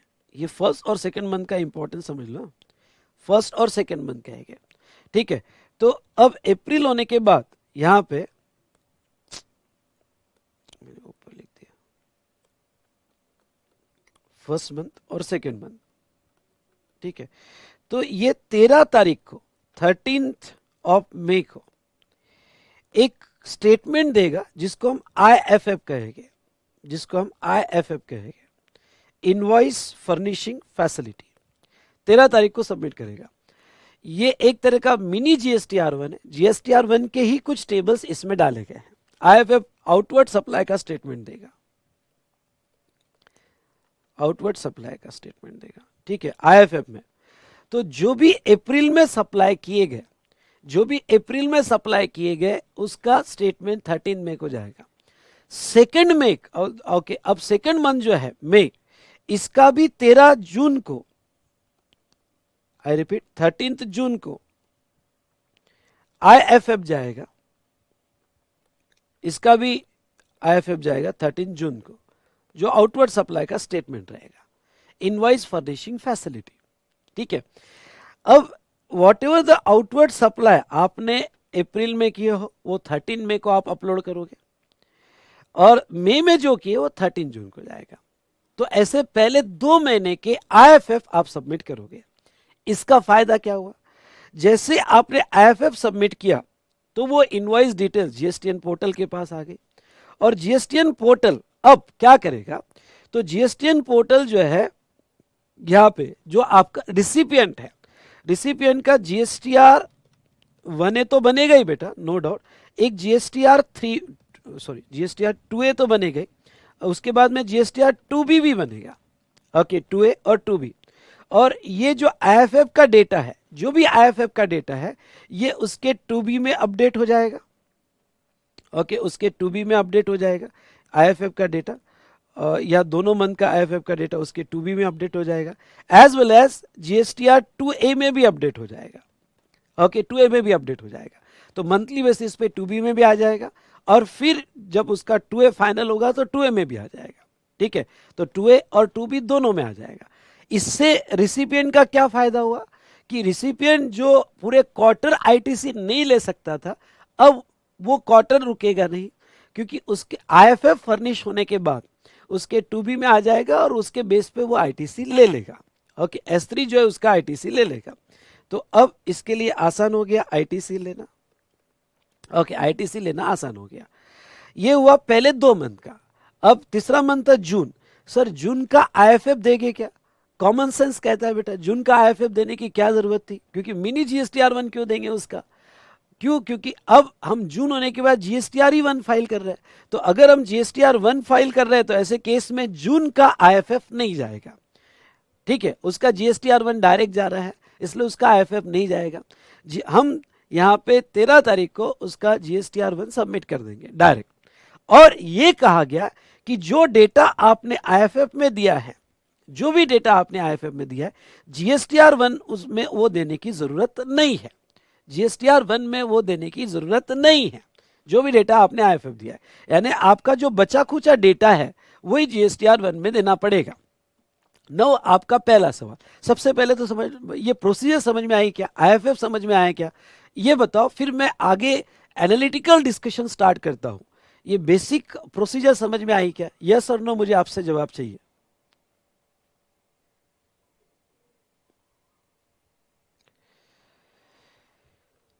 यस और नो, मुझे आपसे जवाब चाहिए बेटा।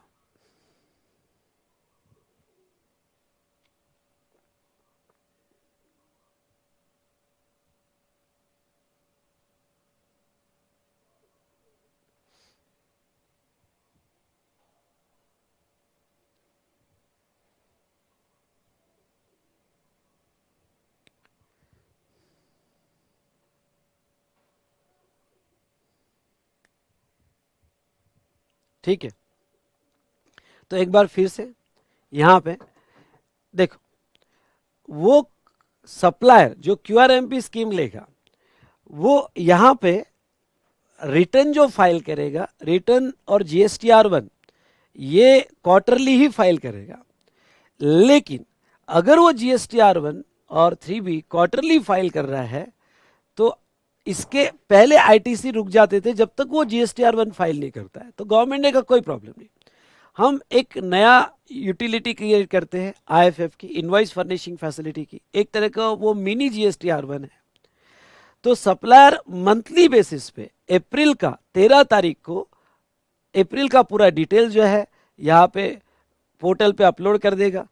तो इसका फायदा ये होगा कि अप्रैल में उसने जो सप्लाई किया है, किसको? S3 को, या जो भी रिसिपिएंट को उसने सप्लाई किया है, तो अप्रैल में जो भी सप्लाई किया उसकी रिपोर्टिंग अप्रैल में होगी, जो जीएसटीआर 2B में अपडेट हो जाएगा।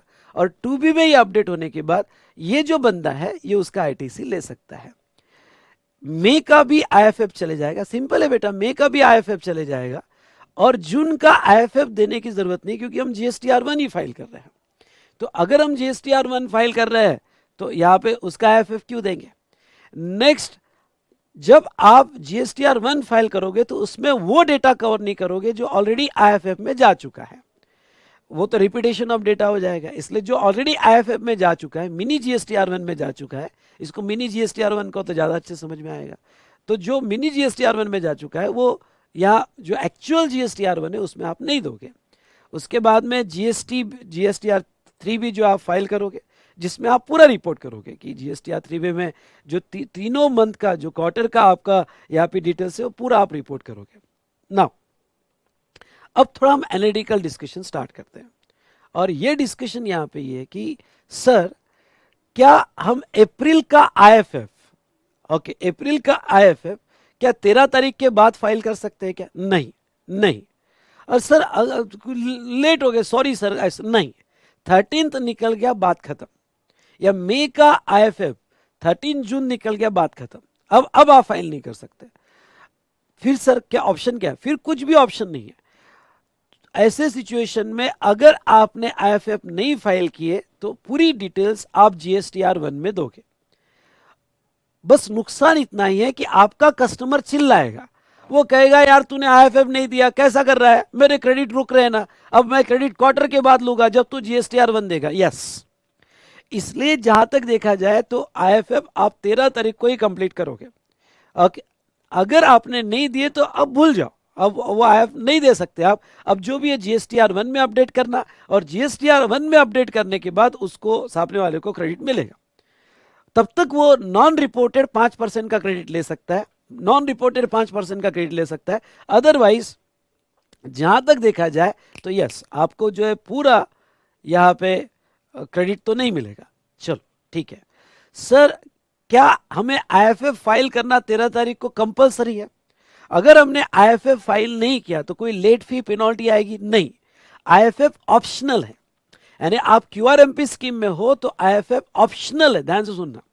ऐसा कोई भी फोर्स आप पे नहीं किया गया है कि नहीं 13 तारीख को आईएफएफ देना, अगर नहीं दिए तो 100 rupees per day of default हम आपके ऊपर पेनल्टी लगा देंगे, ये कर देंगे वो कर देंगे, ऐसा नहीं है। ठीक है, ये 13 में और 13 जून को जो आईएफएफ नहीं दिया। तीसरा सर, ठीक है ये तो समझ गए हम, आईएफएफ ऑप्शनल है, लेकिन ख्याल रहे अगर आप डेटा आईएफएफ में नहीं दे रहे हो तो वो डेटा फिर आपको यहां पे क्वार्टर खत्म होते ही GSTR1 में देना पड़ेगा। अगर GSTR1 टाइम पे नहीं दिया तो फिर लेट फी और पेनल्टी आ सकती है। GSTR1 टाइम पे नहीं दिया तो लेट फी पेनल्टी आ सकती है। तो लेट फी पेनल्टी GSTR1 पे है, आईएफएफ पे नहीं है, वो ऑप्शनल है। समझ लो सर, ये अप्रैल में मेरे 10 इनवॉइसेस थे, उसमें से ओके ध्यान से सुनना है, बहुत बड़ी इंपॉर्टेंट है। 2 इनवॉइसेस ऐसे हैं और 8 इनवॉइसेस ऐसे, 2 इनवॉइसेस B2B है और 8 इनवॉइसेस B2C है। तो मुझे पूरा डेटा आईएफएफ में नहीं देना है, मुझे बस ये 2 इनवॉइसेस ही, क्योंकि ये B2B है तो मेरे कस्टमर को क्रेडिट पास ऑन करना है, ओके, जो वो सेम मंथ में ले सके। तो मैं आईएफएफ में ऐसा कर सकता हूं क्या कि मैं सिर्फ 2 इनवॉइस का आईएफएफ अपलोड कर दूं, 2 इनवॉइस की डिटेल भेज दूं, सो दैट वो 2 इनवॉइस के जो कस्टमर है, बायर है, वो उसके आईटीसी सेम मंथ में क्लेम कर सके। बिल्कुल आप कर सकते हो, सिलेक्शन आप कर सकते हो कि कौन से इनवॉइस आप आईएफ में ले सकते हो और कौन से इनवॉइस नहीं। ये कहीं नहीं कहा है कि पूरे मंथ का डेटा आईएफएफ में जाना चाहिए। कम ऑन कम ऑन, बहुत इंपॉर्टेंट बात कहने जा रहा हूं। ये कहीं नहीं कहा है कि पूरे मंथ का डेटा, मंथ के सभी आउटवर्ड सप्लाई आईएफ में जाने चाहिए, नहीं। सिलेक्शन आपके हाथ में है कि आप 2 इनवॉइस भी ले सकते हो, 10 इनवॉइस भी ले सकते हो। और मोस्टली आईएफएफ में आप वही लोगे ना जो B2B है, B2C लेने क्या मतलब आया, वो आपको ऑप्शन कंसोलिडेटेड का मिलता ही नहीं। स्पेशली B2B मिनी GSTR1 के जो 2 टेबल है B2B के, वो आईएफएफ में लिए। तो ऐसे सिचुएशन में जहां तक देखा जाए तो आप B2B के 2 इनवॉइस अपलोड कर दो, बात खत्म, जिसको क्रेडिट देना चाहते हैं। अब आपका एक सवाल और आ सकता है,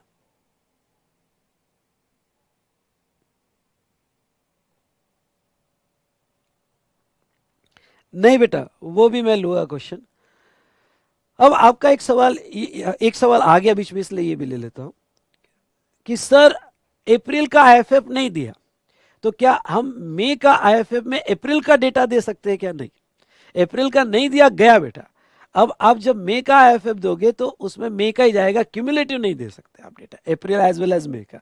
अब अप्रैल का डेटा आपको GSTR1 में ही देना पड़ेगा। आई बात समझ में? दूसरी बात यहाँ पे सर मेरे 10 ओके, सबके सब इनवॉइस सबके सब इनवॉइस जो है सर B2B ही है, सबके सब इनवॉइसेस B2B है। तो क्या ये मेरे पे कोई कंपलसरी है कि मैंने 10 के 10 इनवॉइस अपलोड करने चाहिए?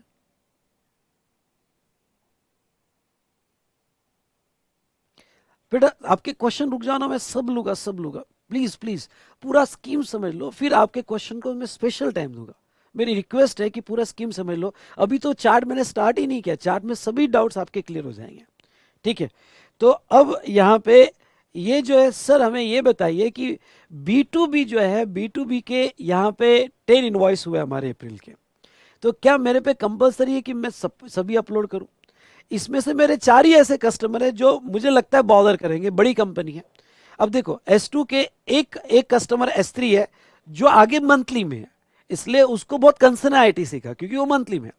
पर S2 का दूसरा कस्टमर हो सकता है जो QRMP स्कीम में है, तो वो बॉदर नहीं करेगा ज़्यादा credit.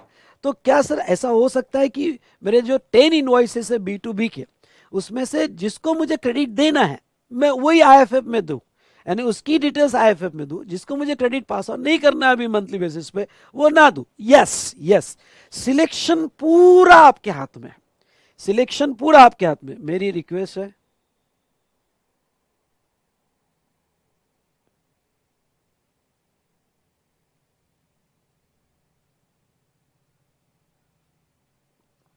Please please please please please, आपके जो भी डाउट्स क्वेश्चंस हो गए सब बाद में।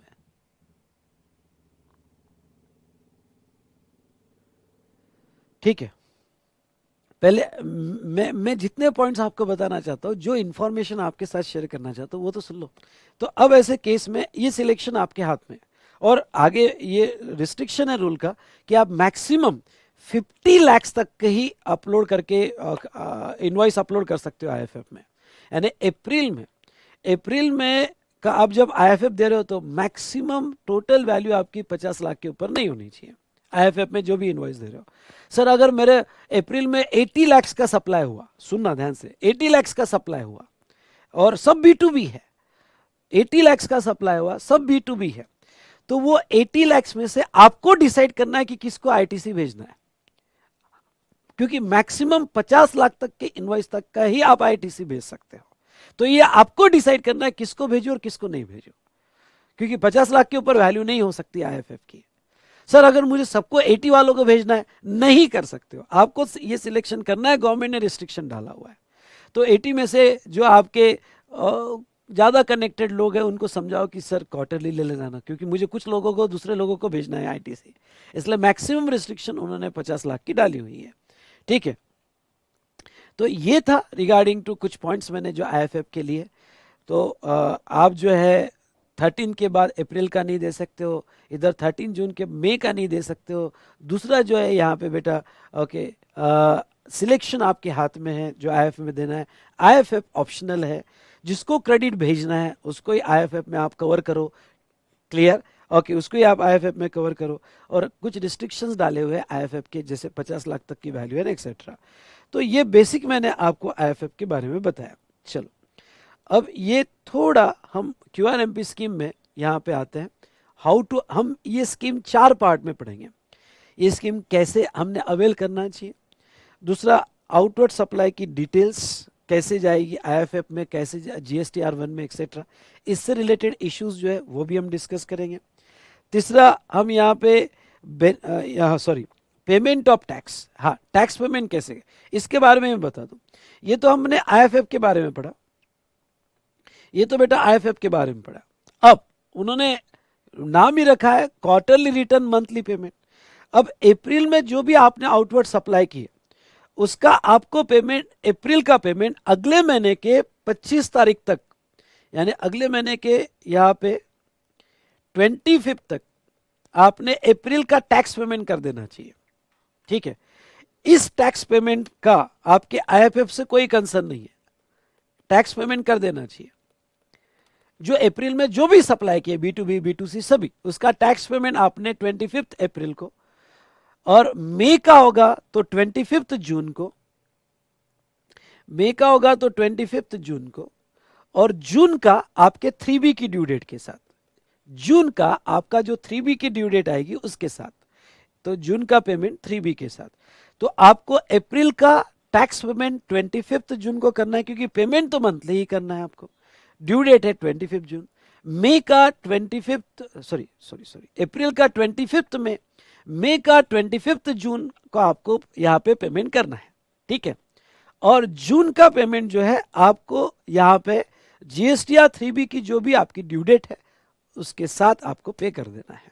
ठीक है, अब यहां क्या सर ये IFF और टैक्स पेमेंट इसका कोई कनेक्शन नहीं। आईएफएफ का ऑब्जेक्ट ही अलग है, वहां ऑब्जेक्ट ये है कि जिसको क्रेडिट भेजना है वो आईएफएफ में आएगा, और टैक्स पेमेंट गवर्नमेंट को अपना टैक्स आपसे कलेक्ट कर लेना है 25 जून तक। नाउ अगर आपने ये 25 जून तक पैसा नहीं दिया तो इसके लिए यहां पे इंटरेस्ट और पेनल्टी है, इसके लिए यहां पे इंटरेस्ट और पेनल्टी है। आईएफएफ के लिए कोई लेट फी इंटरेस्ट पेनल्टी नहीं है, पर इसके लिए है, पेमेंट के लिए। और जितना भी आपका टैक्स असेस हुआ वो आपको 25 तक पे कर देना पड़ेगा। तो पेमेंट की दो नई ड्यू डेट्स यहां पे आई है। क्लियर? पेमेंट करने के लिए अब 25 का आप कैसा पे करोगे, तो उसके लिए उन्होंने दो स्कीम दी है। ओके, फिक्स सम मेथड, उन्होंने दो स्कीम दी है। कौन सी दो स्कीम दिया है यहाँ पे बेटा पेमेंट के लिए? तो अगर हम पेमेंट के लिए देखें तो एक मेथड दी है फिक्स सम मेथड, जो मैं आपको पढ़ाऊंगा, जिसपे सवाल भी पूछा जा सकता है। और दूसरी यहाँ पे उन्होंने self assessment method, okay Sam, self assessment method भी दिया हुआ है। तो यहां देखिए फिक्स सम मेथड और सेल्फ असेसमेंट मेथड, और फिर आपके जीएसटीआर 3B के रिटर्न। तो चलिए अब यहाँ पे पढ़ना हम शुरू कर देते हैं। Eligibility criteria for the scheme. अगर आपको क्यूआरएमपी स्कीम लेना है, ध्यान से सुनिएगा, अगर आपको क्यूआरएमपी स्कीम लेना है तो क्या एलिजिबल क्राइटेरिया है? A registered person who is required to furnish return in GSTR 3B। सबसे पहले तो आपने रिटर्न, पहले तो आप रजिस्टर्ड पर्सन हैं और आप 3B के रिटर्न में आते हो। मतलब अगर आप एनआरटीपी हो तो उसको नहीं मिलेगा, आप ओआईडीआर सर्विसेज को नहीं मिलेगा, ठीक है। आप 3B रिटर्न आपको कंपलसरी है, तो यस आप क्यूआरएमपी स्कीम में आ सकते हो। Who has an aggregate turnover up to 5 crore in preceding financial year.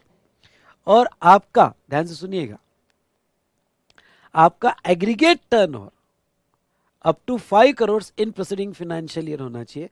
तो प्रीसीडिंग फाइनेंशियल ईयर का, और 5 करोड़ तक ये बेनिफिट दिया, are eligible for QRMP scheme. ये बेसिक हो गया। एग्रीगेट टर्नओवर कैसे लिया जाएगा, तो उन्होंने एक नोट दिया है। ये सब सीबीआईसी क्लैरिफिकेशन को ध्यान में रखते हुए एक्सप्लेन कर रहा हूं। कोशिश करूंगा कि हर चीज आप यहां एक्सप्लेन करूं। इसके बाद भी कोई डाउट होगा तो आप जरूर पूछिएगा। और स्कीम नया है, नो डाउट, मैंने इसके ऊपर अच्छा खासा रिसर्च किया हुआ है, पर कुछ और अगर इश्यूज आते हैं और आपके डाउट्स, मुझे ऐसा लगता है कि मैंने और आपको डाउट्स सॉल्व करते वक्त आपके डाउट्स ऐसे लगे कि मैंने और रिसर्च करके जवाब देना चाहिए, तो हम वैसा करेंगे, लेकिन मोस्टली आपके डाउट सॉल्व हो ही जाएंगे। It is clarified that aggregate annual turnover for preceding financial year shall be calculated in common portal, taking into account details furnished in the return by taxpayer for the tax period in the preceding financial year। क्योंकि क्या हुआ, QRMP scheme common portal ही auto convert कर देगी कुछ tax payer को, मैं आपको नीचे लूंगा, ऑटो कन्वर्ट कर देगी कुछ टैक्स पेयर को।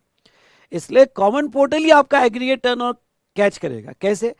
आपने प्रीसीडिंग फाइनेंशियल ईयर में जो भी रिटर्न फाइल किए उस रिटर्न से डेटा कैच कर लेगा और आपका एग्रीगेट टर्नओवर के बेस पे आपको ऑटोमेटिक कन्वर्ट कर देगा क्यूआरएमपी स्कीम में। चलो अब ये क्यूआरएमपी स्कीम हम कैसे अवेल करेंगे, इसमें मैंने दो पार्ट लिए हैं। फ्रॉम 1 Jan 21, जब से ये क्यूआरएमपी स्कीम आई, ऑन और आफ्टर 1 Jan 21।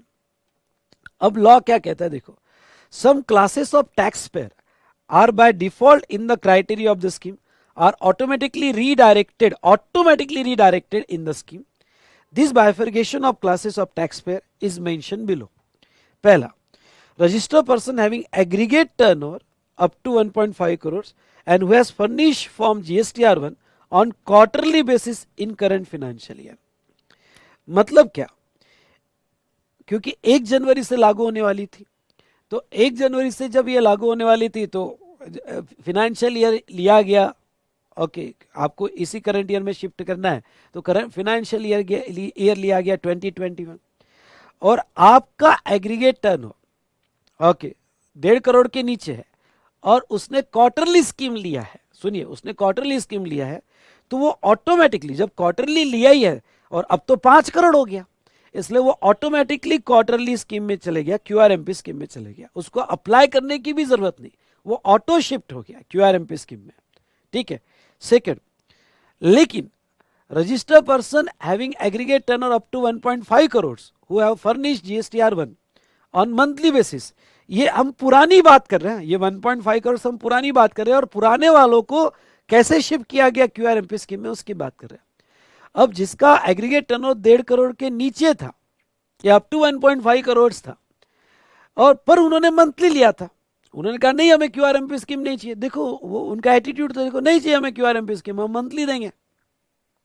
या उनके बायर ने उनके ऊपर फोर्स किया होगा, जैसे मैंने मेरे सभी फैकल्टी को फोर्स किया था कि कोई भी क्वार्टरली नहीं लेगा, मंथली ही लेगा, इसलिए उन्होंने 1.5 करोड़ के नीचे क्यों ना टर्नओवर हो मंथली लिया होगा। तो ऐसे केस में जिन्होंने पहले से एटीट्यूड दिखाया कि भाई मैं मंथली में रहूंगा, ओके, तो फिर गवर्नमेंट ने कहा बेटा पहले से एटीट्यूड दिखा रहा है तू मंथली रहेगा, तो फिर ठीक है अभी भी मंथली रहे, हम तुझे कन्वर्ट नहीं करेंगे। उनको मंथली में ही रखा गया, उनको मंथली में रखा गया, उनको क्यूआरएमपी स्कीम में शिफ्ट नहीं किया गया। अब मैं अपने फैकल्टीज की बात बताता हूँ जो है, ठीक है, मैं अपनी बात बताऊँ तो ज़्यादा अच्छे समझेगा।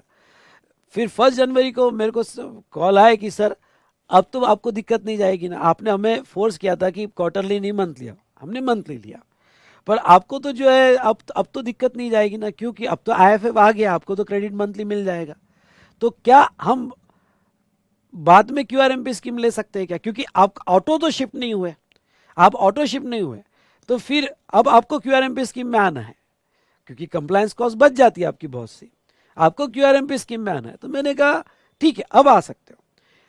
अब उसके लिए आपको स्पेशल अप्लाई करना पड़ेगा, वो बात अलग है क्यूआरएमपी स्कीम के लिए, ओके, वो एप्लीकेशन देना पड़ेगा। यानी ऐसा नहीं कि आप ऑटो शिफ्ट नहीं हुए तो अब लाइफ टाइम क्यूआरएमपी स्कीम नहीं मिलेगी, ऐसा नहीं है।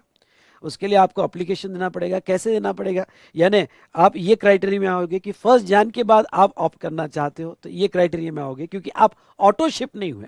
ये पहला हम देख रहे थे ऑटो शिफ्टिंग किसका हुआ, अगर आप ऑटो शिफ्टिंग नहीं हुए तो आप फिर इस पार्ट में अप्लाई कर सकते हो। कैसे कर सकते हो मैं आपको बताऊंगा। और third, registered person having aggregate turnover more than 1.5 CR and up to 5 crore rupees in preceding financial year. हाँ ये भी देखो, अब जिसका एग्रीगेट टर्नओवर 1.5 करोड़ के ऊपर था वो तो मंथली में थे, लेकिन क्यूआरएमपी स्कीम 5 करोड़ की आई, तो सिस्टम ने जो 1.5 करोड़ से 5 करोड़ के बीच में थे, जो मंथली थे, उनको शिफ्ट कर दिया, उनको शिफ्ट क्यूआरएमपी स्कीम में कर दिया। यानी सी दिस आयरनी, जो 1.5 करोड़ के नीचे थे और एटीट्यूड बता के मंथली लिया था जो 1.5 करोड़ के नीचे थे और एटीट्यूड बता के मंथली लिया था, उनको नहीं शिफ्ट किया, बेटा तुम तुम्हारे एटीट्यूड में रहो। पर जो 1.5 करोड़ के ऊपर थे, 5 करोड़ के नीचे थे, जो एटीट्यूड बताने का उनके पास चांस ही नहीं था, वो मंथली में ही थे, तो उनको ऑटो शिफ्ट किया था, उनको ऑटो शिफ्ट किया था क्यूआरएमपी स्कीम में। आगे देख क्या है, the tax payer suggested to file the return. No doubt जिसको भी क्यूआरएमपी स्कीम लेना था 1 जन को, उनको अपने पुराने रिटर्न जो है ओके पूरे कंप्लीट करना था जो क्वार्टरली स्कीम में थे, क्योंकि जब तक आप पुराने रिटर्न कंप्लीट नहीं करते हो आपको क्यूआरएमपी स्कीम नहीं मिलेगी। Note to, such registered person are free to change the option above. अब ये वाला बंदा जो है, ये वाला बंदा है, पहला बंदा जो ऑटो में चले गया, ये कहता नहीं नहीं भाई मुझे नहीं चाहिए क्यूआरएमपी स्कीम। तो जो ऑटो शिफ्ट हुए पर उनको अगर क्यूआरएमपी स्कीम नहीं चाहिए, तो ऐसे केस में यहां पे जहां तक देखा जाए तो उनके पास ऑप्शन था कि 5 दिसंबर से 31 जनवरी तक वो अपना रिवर्स कर सकते हैं क्यूआरएमपी स्कीम और नॉर्मली मंथली स्कीम में आ सकते हैं। यहां तक समझा होगा तो जोर से बोलिए हाँ। आपके डाउट्स सवाल, मैं इतना सब बड़ा चार्ट पढ़ाने वाला हूं, इसमें सॉल्व हो जाएंगे, नहीं हुए तो मैं एंटरटेन करूंगा, पर इतना समझा क्या बोलो। और अभी इस पे कोई डाउट हो तो पूछो, इस पे कोई डाउट हो तो पूछो।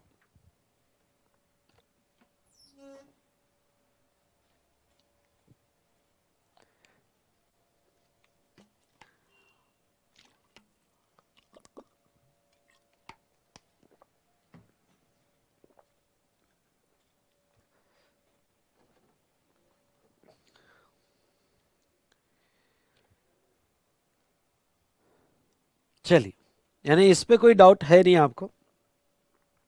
उसके बाद अगर आप 1 जनवरी के बाद क्यूआरएमपी स्कीम में जा रहे हो, इसमें कौन कौन लोग आते हैं आपको लिखना है तो साइड में लिख सकते हो।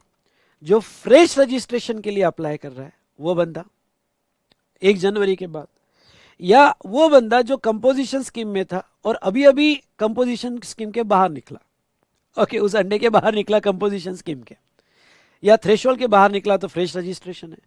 कंपोजिशन स्कीम के बाहर निकला, अब आज 1.5 करोड़ तो क्रॉस हो गया, पर चलो 5 करोड़ तक मुझे क्यूआरएमपी स्कीम है, यानी मेरा 1.5 करोड़ क्रॉस हो गया, 50 लाख क्रॉस हो गया, 75 लाख क्रॉस हो गया, और अब मैं क्यूआरएमपी स्कीम में आ रहा हूं। तो वो जो 1 जनवरी के बाद क्यूआरएमपी स्कीम में आना चाहता है, या जो ऐसा है कि ऐसा भी बंदा है कि जिसने क्यूआरएम जो 1.5 करोड़ के नीचे था, क्यूआरएमपी स्कीम नहीं मिली उसको, अब वो जो है आना चाहता है क्यूआरएमपी स्कीम में, तो अब वो कोई भी आ सकता है ये स्कीम, हम कभी किसी को रिस्ट्रिक्शन नहीं करेंगे, इस स्कीम में कोई भी आ सकता है, कभी भी जा सकता है, आपकी मर्जी पर। बस हमारी एक ही कंडीशन है कि जब भी ये स्कीम में आओगे तो रिटर्न कंप्लीट करके आओगे, पुराने पुराने रिटर्न कंप्लीट करके आओगे, और आपका एग्रीगेट टर्नओवर 5 करोड़ से नीचे चाहिए प्रीसीडिंग फाइनेंशियल ईयर का।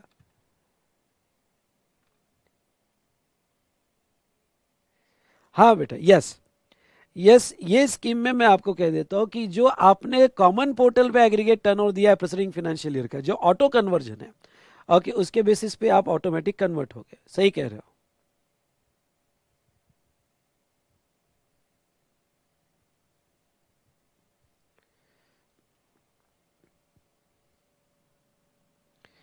ठीक है, अब यहां पे अगर आपको बाद में ये स्कीम लेनी है तो देखो, facility to avail the scheme on common portal would be available throughout the year. आप ये स्कीम लेने का कॉमन पोर्टल पे थ्रू आउट द ईयर कभी भी आप ले सकते हो।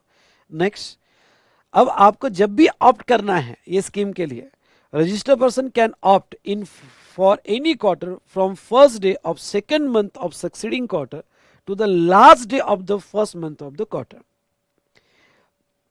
अगर मैं हमारे डायग्राम से बताऊं,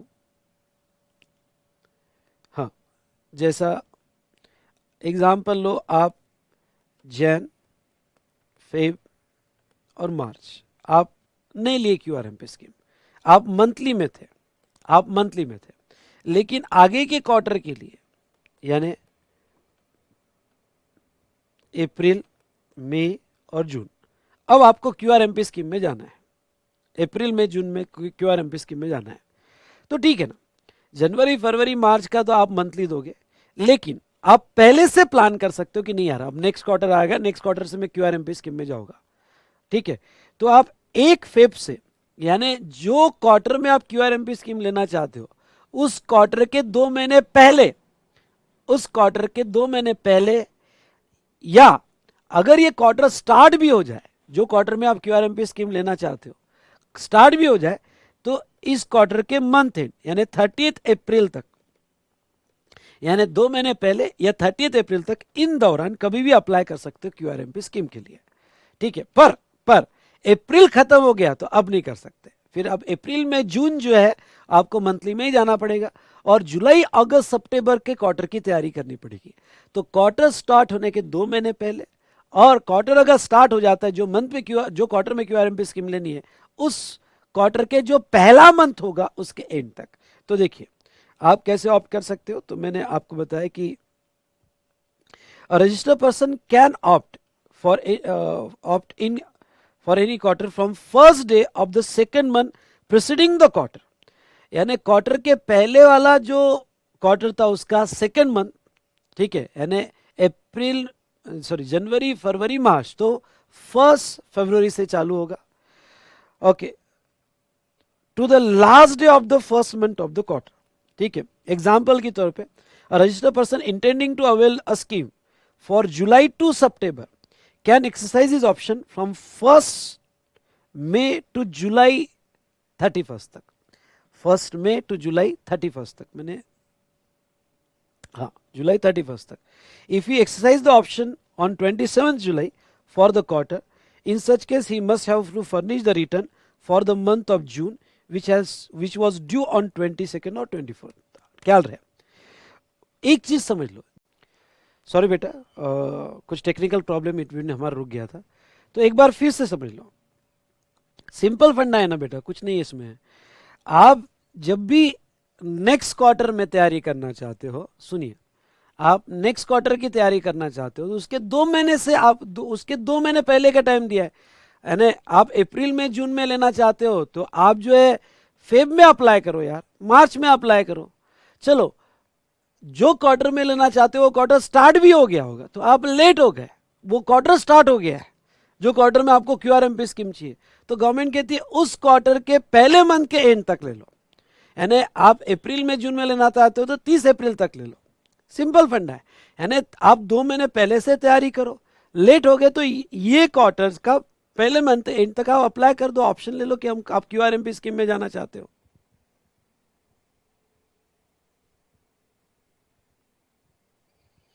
ये समझ में आया यहां पे? तो आप ये ऑप्ट कर सकते हो क्यूआरएमपी स्कीम। जो भी क्वार्टर से आपको ऑप्ट करनी है उसके 2 महीने पहले से आपके पास ऑप्शन है, और क्वार्टर स्टार्ट हो गया उसका वो पहला मंथ तक आप क्यूआरएमपी स्कीम ऑप्ट कर लो। कॉमन पोर्टल पे जाके ओके ये स्कीम के लिए ऑप्ट कर लो, आपको ये स्कीम मिल जाएगी। अगर आपने अब समझ लो ऑप्ट कर ली, ठीक है, ये स्कीम ऑप्ट कर ली, समझ लो आपने अप्रैल में ये स्कीम ऑप्ट कर ली, तो ऐसे सिचुएशन में अब अप्रैल का आईएफएफ जाएगा अगर आपको देना है, मई का आईएफएफ जाएगा अगर आपको देना है, और जून का फिर आपका क्वार्टरली जीएसटीआर 1 और 3 भी जाएगा। ठीक है, चलो, तो मैंने ये आपको समझाया कि कैसे ले सकते हो। कुछ इंपॉर्टेंट कमेंट्स जब आप ये स्कीम अवेल करते हो। पहला, registered person are not required to exercise the option every quarter where such option has been exercised once.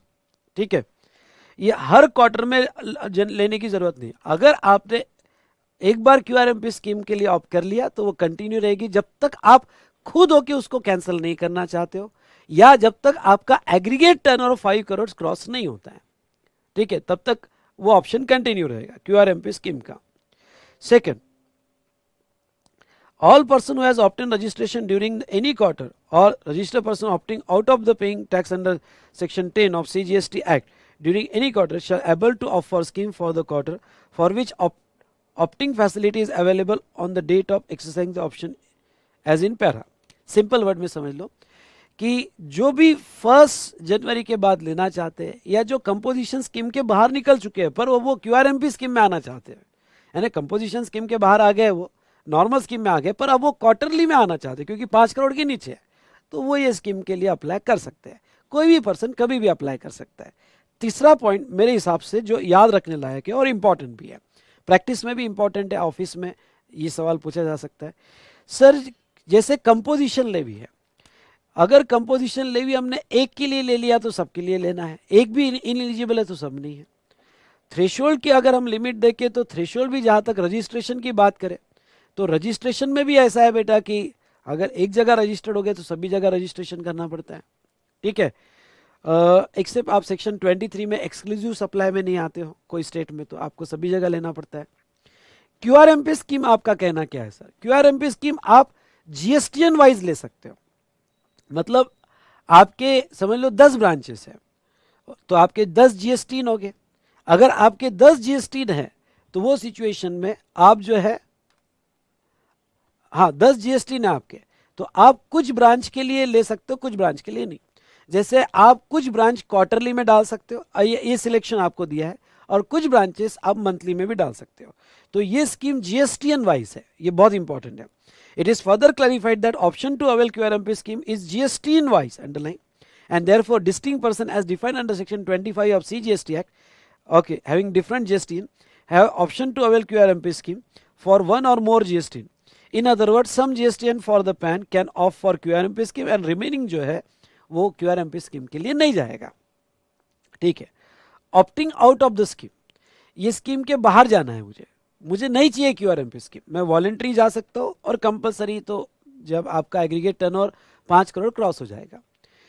देखो सिमिलरली वॉलेंट्री कब जा सकता हूँ? Facility for opting out of the scheme for a quarter will be available from first day of the second month of proceeding quarter from the last day of the first month of the quarter. मतलब क्या, अब आप QRMP scheme में हो और आपको opt out होना है, तो अगर आपको ऑप्ट आउट होना है तो आपको जो भी अगले क्वार्टर से ऑप्ट आउट होना है, कि भाई आने वाला अगला क्वार्टर है, और आने वाला अगला क्वार्टर समझ लो है यहाँ पे अक्टूबर नवंबर दिसंबर, तो अक्टूबर नवंबर दिसंबर में मैं क्यूआरएमपी स्कीम नहीं लेना चाहता हूँ, मैं मंथली जीएसटीआर 1 और 3 भी दूंगा, और मैं ये स्कीम नहीं लेना चाहता हूँ।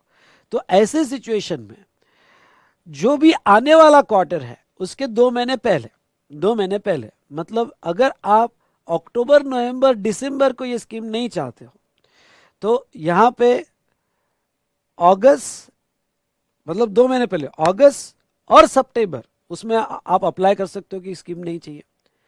अगर आप अगस्त सितंबर को अप्लाई नहीं कर रहे हो तो अक्टूबर के 31 तक आप अप्लाई कर सकते हो, यानी अवेल करने के लिए भी 2 महीने पहले और 1 मंथ ये क्वार्टर का, छोड़ने के लिए भी 2 महीने पहले ये मंथ क्वार्टर, इन 3 महीनों में कभी भी आप अप्लाई कर सकते हो कि मुझे ये स्कीम नहीं चाहिए। ठीक है। दूसरा आपका जो है कंपलसरी, तो कंपलसरी स्कीम में जो है यहां पे सुनिए, कंपलसरी में तो 5 करोड़ क्रॉस हो गया तो डिफॉल्ट ही आपका विड्रॉ हो जाएगा। ओके, 5 करोड़ आपका एग्रीगेट टर्नओवर क्रॉस हो जाता है। अब सर एक सवाल और है, ये एग्रीगेट टर्नओवर जो है यहाँ पे, जैसे आपने कहा कि ये जो स्कीम हम लेंगे, ध्यान सुनना, ये जो स्कीम हम लेंगे ये जीएसटीएन वाइज है। मेरी 10 ब्रांचेस है जहाँ पे 4 पे मैं ये स्कीम लेना चाहता हूँ और बाकी 6 पे क्यूआरएमपी स्कीम नहीं लेना चाहता हूँ। तो जब भी एग्रीगेट टर्नओवर निकाला जाएगा तो क्या ब्रांच वाइज निकाला जाएगा? नहीं, एग्रीगेट टर्नओवर जब भी होगा वो पूरा हमारे डेफिनेशन के हिसाब से होगा, all over India pan basis, यानी आपका सभी ब्रांच मिला के 5 करोड़ के नीचे है तो उसमें आप सिलेक्ट कर सकते हो कि कौन सी ब्रांच में जाना है और कौन सी ब्रांच में नहीं जाना है। ठीक है, चलो, जो जितना अभी पढ़ा है उससे रिलेटेड कोई सवाल, जितना अभी पढ़ा है उससे रिलेटेड कोई सवाल तो आप पूछ सकते हो।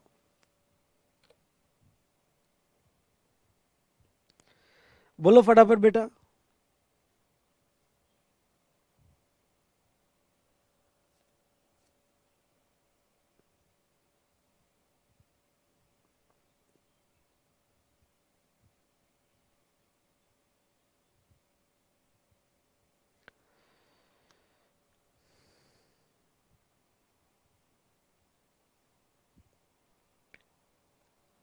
बेटा नोट्स तो आ गई होगी, मैं पीडीएफ क्यों अपलोड करूं इसका? ओके ओके,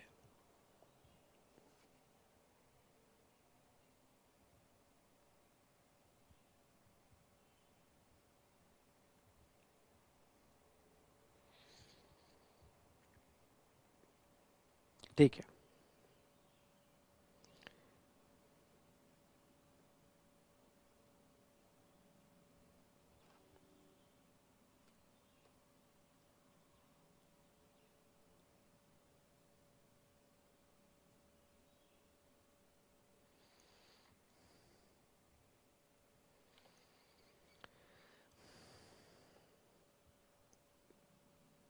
नाउ नेक्स्ट इसमें आ जाओ, submitting details of outward supply. Outward supply की डिटेल्स क्यूआरएमपी स्कीम में कैसे रहेगी? मैं जो भी पढ़ा रहा हूँ क्यूआरएमपी स्कीम में पढ़ा रहा हूँ। तो वो क्या कह रहे हैं कि फर्स्ट मंथ और सेकेंड मंथ का, ध्यान से देखिएगा, फर्स्ट मंथ और सेकेंड मंथ का आईएफएफ जाएगा। आईएफएफ भी ऑप्शनल है, मतलब आपको देना है तो दो, या जितने भी इनवॉइस का देना है उतना दो, जो भी नहीं दिया वो जीएसटीआर1 में जाएगा ही। ठीक है, तो आईएफएफ आपको ऑप्शनल रहेगा।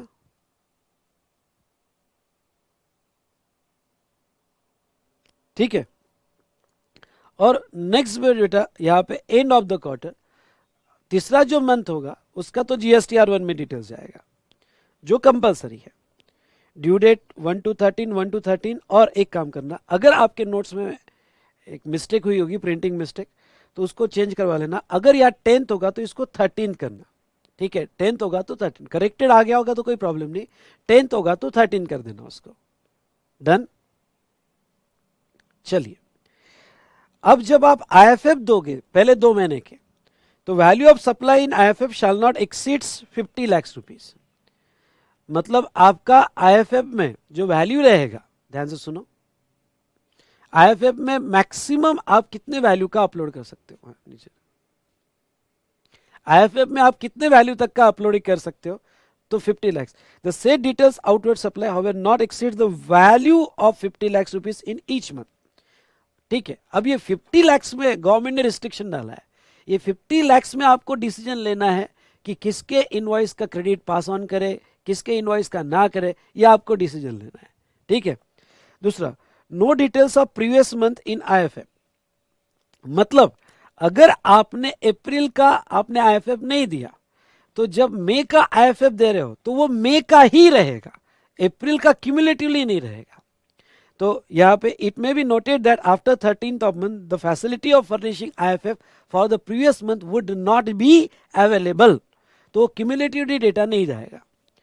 दूसरा, कंटिन्यूअस अपलोड ऑफ इनवॉइसेस। आपको आईएफएफ के लिए यूटिलिटी मिल जाएगी कॉमन पोर्टल पे, और आईएफएफ की यूटिलिटी आप डाउनलोड कर सकते हो, जिसमें अगर आपको 1 से 13 तारीख तक आप एक साथ अपलोड नहीं कर सकते हो तो आप ग्रेजुअली भी अपलोड कर सकते हो। यानी 1 से 13 तारीख को भाई आपके बहुत सारे इनवॉइसेस है, छोटे छोटे B2B, तो ऐसे केस में आज आपने 100 कर दिए, कल 150 कर दिए, परसों, ऐसे आप 1 से 13 तारीख तक आईएफएफ में अपलोड कर सकते हो वो यूटिलिटी में। जरूरी नहीं है कि आपको जो है यहाँ पे एक साथ ही सब अपलोड करने हैं, ठीक है। उसके बाद में details of if reflected in GSTR 2A and 2B। जो भी आईएफएफ में आएगा वो मंथली बेसिस पे 2B में आ जाएगा और फिर वो 2A में भी रिफ्लेक्ट होगा। ओके, ये डुप्लीकेशन ऑफ डेटा है बेटा, पर अभी जहां तक है 2B में पहले मंथली बेसिस पे रिफ्लेक्ट हो जाएगा और वो 2A में भी आ जाएगा आपका डेटा, ठीक है। तो 2A 2B में भी जो रिसिपिएंट का 2A 2B उसमें भी आ जाएगा, ठीक है। एक एग्जाम्पल दिया है नीचे, पढ़ लेता हूं। Registered person who has availed the scheme want to declare 2 invoices out of 10 invoices, क्योंकि उसके हाथ में सिलेक्शन है कि वो कितना आईएफएफ में डिटेल्स देगा। Issued in the first month of quarter, since the recipient of supply is covered by those 2 invoices, desire to avail ITC in that month। वो 2 इनवॉइस वाले कस्टमर बड़े परेशान कर रहे हैं, उनको वो कह रहे हैं कि नहीं मुझे आईटीसी लेना ही है। The details of 2 invoices may be furnish using IFF. The details of remaining 8 invoice shall be furnish in GSTR one. तो आईएफ में 2 दे दूंगा, बाकी जीएसटीआर1 में मैं हैंडल करूंगा क्वार्टरली बेसिस पे। 2 invoices furnish in IFF shall be reflected in form GSTR 2B of the concerned recipient of the first month of the quarter, उसके 2B में आ जाएगा। एंड रिमेनिंग 8 इनवॉइसेस जो हमारे GSTR1 में है वो भी 2B में रिफ्लेक्ट हो जाएंगे, और 2B में जो भी डेटा आएगा 1A में तो रहेगा ही रहेगा। लेकिन 2B थोड़ा आर्टिफिशियल इंटेलिजेंस पे है कि 2B आपको अब सजेस्ट भी करेगा। 2A सजेस्ट नहीं करता है कि किसका आईटीसी मिलेगा और किसका नहीं मिलेगा। 2B आपको अब सजेस्ट भी करेगा, क्योंकि एक्चुअली ये डिपार्टमेंटल यूटिलिटी है, खास मतलब डिपार्टमेंट वालों को अब समझेगा कि किसका आईटीसी मिलेगा नहीं मिलेगा, क्योंकि डिपार्टमेंट वाले तो अभी बहुत परेशान है इससे रिलेटेड। तो 2B से ये आपको डेटा भी मिलते, 2B से आपको भी सजेशन मिलेगा कि इसका क्रेडिट लो, इसका मत लो, इतने एलिजिबल क्रेडिट है। ओके, तो एक तरह का आर्टिफिशियल इंटेलिजेंस है 2B, ठीक है। तो ठीक है, वो तो 1 से 13 के बीच में आपको क्रेडिट का रिफ्लेक्ट वगैरह हो गई। उसके बाद में नेक्स्ट, जस्ट मिनट बेटा,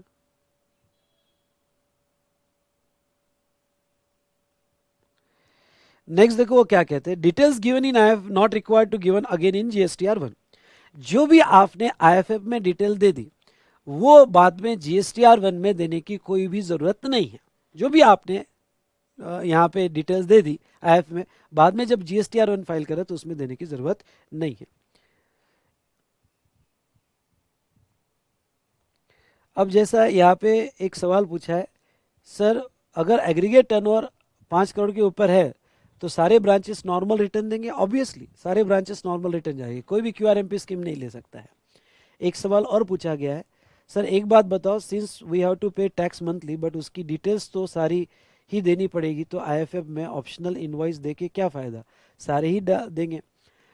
ये आपकी मर्जी बेटा, लेकिन जहाँ तक देखा जाए तो आईएफएफ की डिटेल्स अगर आप देखोगे तो वो B2B के इनवॉइस लेता है, और दूसरी बात वो 50 लाख तक के रिस्ट्रिक्शन के ही लेता है। तो आपकी मर्जी, 50 लाख तक की वैल्यू तक आपको जो देना है वो दो, ठीक है। नील आईएफएफ नहीं होता है। ओके, आईएफएफ तभी एक्टिव होता है जब आपको कुछ देना है, क्योंकि आईएफ कंपलसरी नहीं है।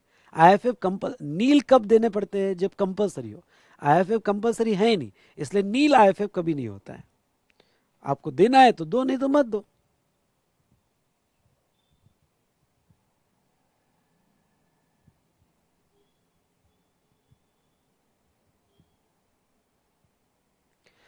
हाँ बेटा, जैसे एक सवाल है कि सर सेक्शन 62D में सेक्शन 39 में रिटर्न फाइल हो जाना चाहिए।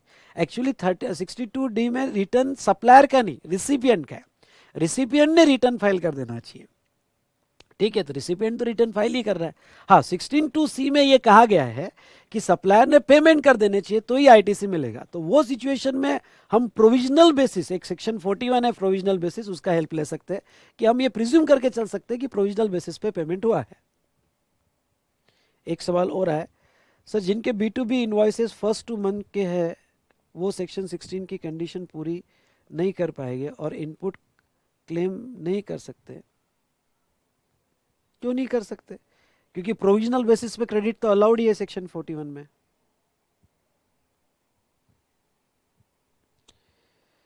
$50 लाख के ऊपर के अपलोड करने हैं तो IFF ऑफ ना करें। नहीं नहीं, ऐसा नहीं है ना बेटा। अगर आपके 70 लाख के इनवॉइसेस है, उसमें से 50 लाख के इनवॉइस जो है, आप 50 लाख तक आप सिलेक्शन कर सकते हो, पर अब बाकी के जो 20 लाख है उनको आपको कस्टमर को कन्विंस करना पड़ेगा कि यार मैं GSTR1 जब फाइल करूंगा तब दूंगा तुझे। अब ठीक है, तो 70 में से 50 सिलेक्शन आप कर सकते हो।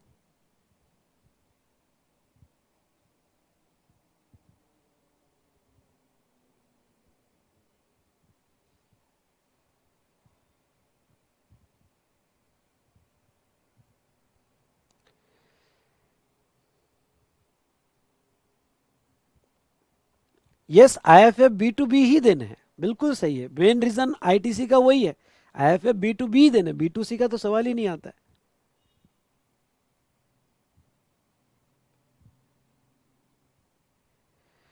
$50 लाख के ऊपर का इनवॉइस का IFF में पेमेंट हो गया तो क्या होगा? पहली बात तो IFF और पेमेंट अलग करो बेटा। IFF is just a information given on common portal to allow the recipient to take a credit. उसका पेमेंट से कोई कंसर्न नहीं। आपको पेमेंट तो अप्रैल का 25 को पूरा ही देना पड़ेगा। फिर उसमें B2B भी आ गए, B2C भी आ गए, सब आ गए। IFF ये सिर्फ एक इंफॉर्मेशन कॉमन पोर्टल को दी जा रही है, सो हमारा रिसीवर उसका क्रेडिट ले सके। उसका पेमेंट से कोई कंसर्न ही नहीं है। पेमेंट हो गया तो भी सामने वाले को क्रेडिट नहीं मिलेगा। यानी 50 लाख के ऊपर 20 लाख की तो पेमेंट तो करने ही पड़ेंगे, 25 तारीख को पेमेंट पूरे करने पड़ेंगे। ओके, पर आप क्रेडिट जो है 50 लाख तक का ही पास ऑन कर सकते हो सामने वाले कस्टमर को। मतलब आप वही इनवॉइसेस के क्रेडिट पास ऑन कर सकते हो जिसकी वैल्यू 50 लाख से ऊपर नहीं है। डन। चलिए, ये आ गया आपका यहाँ पे आउटवर्ड सप्लाई, हमने डिटेल्स देखा। आई होप हमने इस पे बहुत सारे डाउट्स देखे, आपके क्वेश्चंस मैंने सॉल्व किए। चलो नेक्स्ट पेमेंट पे आ जाओ। पेमेंट आपका पहले मंथ का PMT06 चालान, PMT06 चालान के बेस पर ही होगा। तीसरे मंथ का भी पेमेंट PMT06 चालान में देना पड़ेगा। Due date of payment 25, first month का 25, सेकंड मंथ का 25,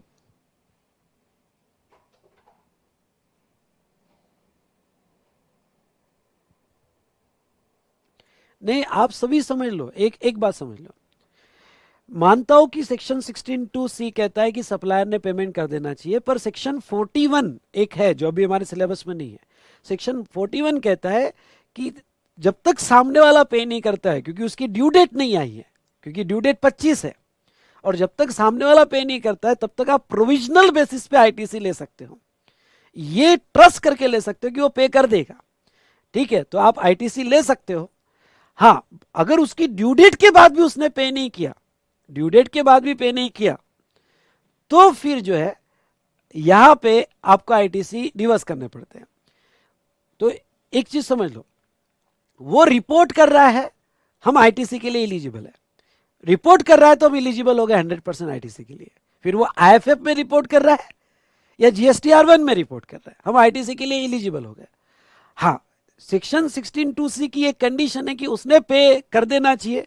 उसके साथ साथ एक प्रोविजनल क्रेडिट का कंसेप्ट है, और प्रोविजनल क्रेडिट का condition okay 16 provisional credit section 41 कहता है कि जब तक उसकी पेमेंट की ड्यू डेट नहीं आती है तब तक आप प्रोविजनल लो। अब उसकी रिटर्न और पेमेंट की ड्यू डेट क्रॉस हो चुकी है और उसने पे ही नहीं किया तो रिवर्स हो गया। तो सेक्शन 41 आपको ध्यान रखना है। आई बात समझ में आपके? चलिए ठीक है, तो 25th ऑफ सक्सेडिंग मंथ जो है, तो आपको पहले मंथ का 25th of succeeding month, second month का 25th ऑफ सक्सेडिंग मंथ, और ये जो है लास्ट पेमेंट तो रिटर्न के साथ ही होगा आपका। ओके, लास्ट पेमेंट तो रिटर्न के साथ होगा। चलिए, अब ये पहले 2 मंथ के पेमेंट जो 25th को आप करोगे, इसके लिए उन्होंने 2 ऑप्शंस दिए हैं, कैसे पे करना, इसके लिए 2 ऑप्शंस दिए हैं। ठीक है, तो वो 2 ऑप्शंस हम पढ़ेंगे यहां पे एक छोटे से ब्रेक के बाद। ठीक है।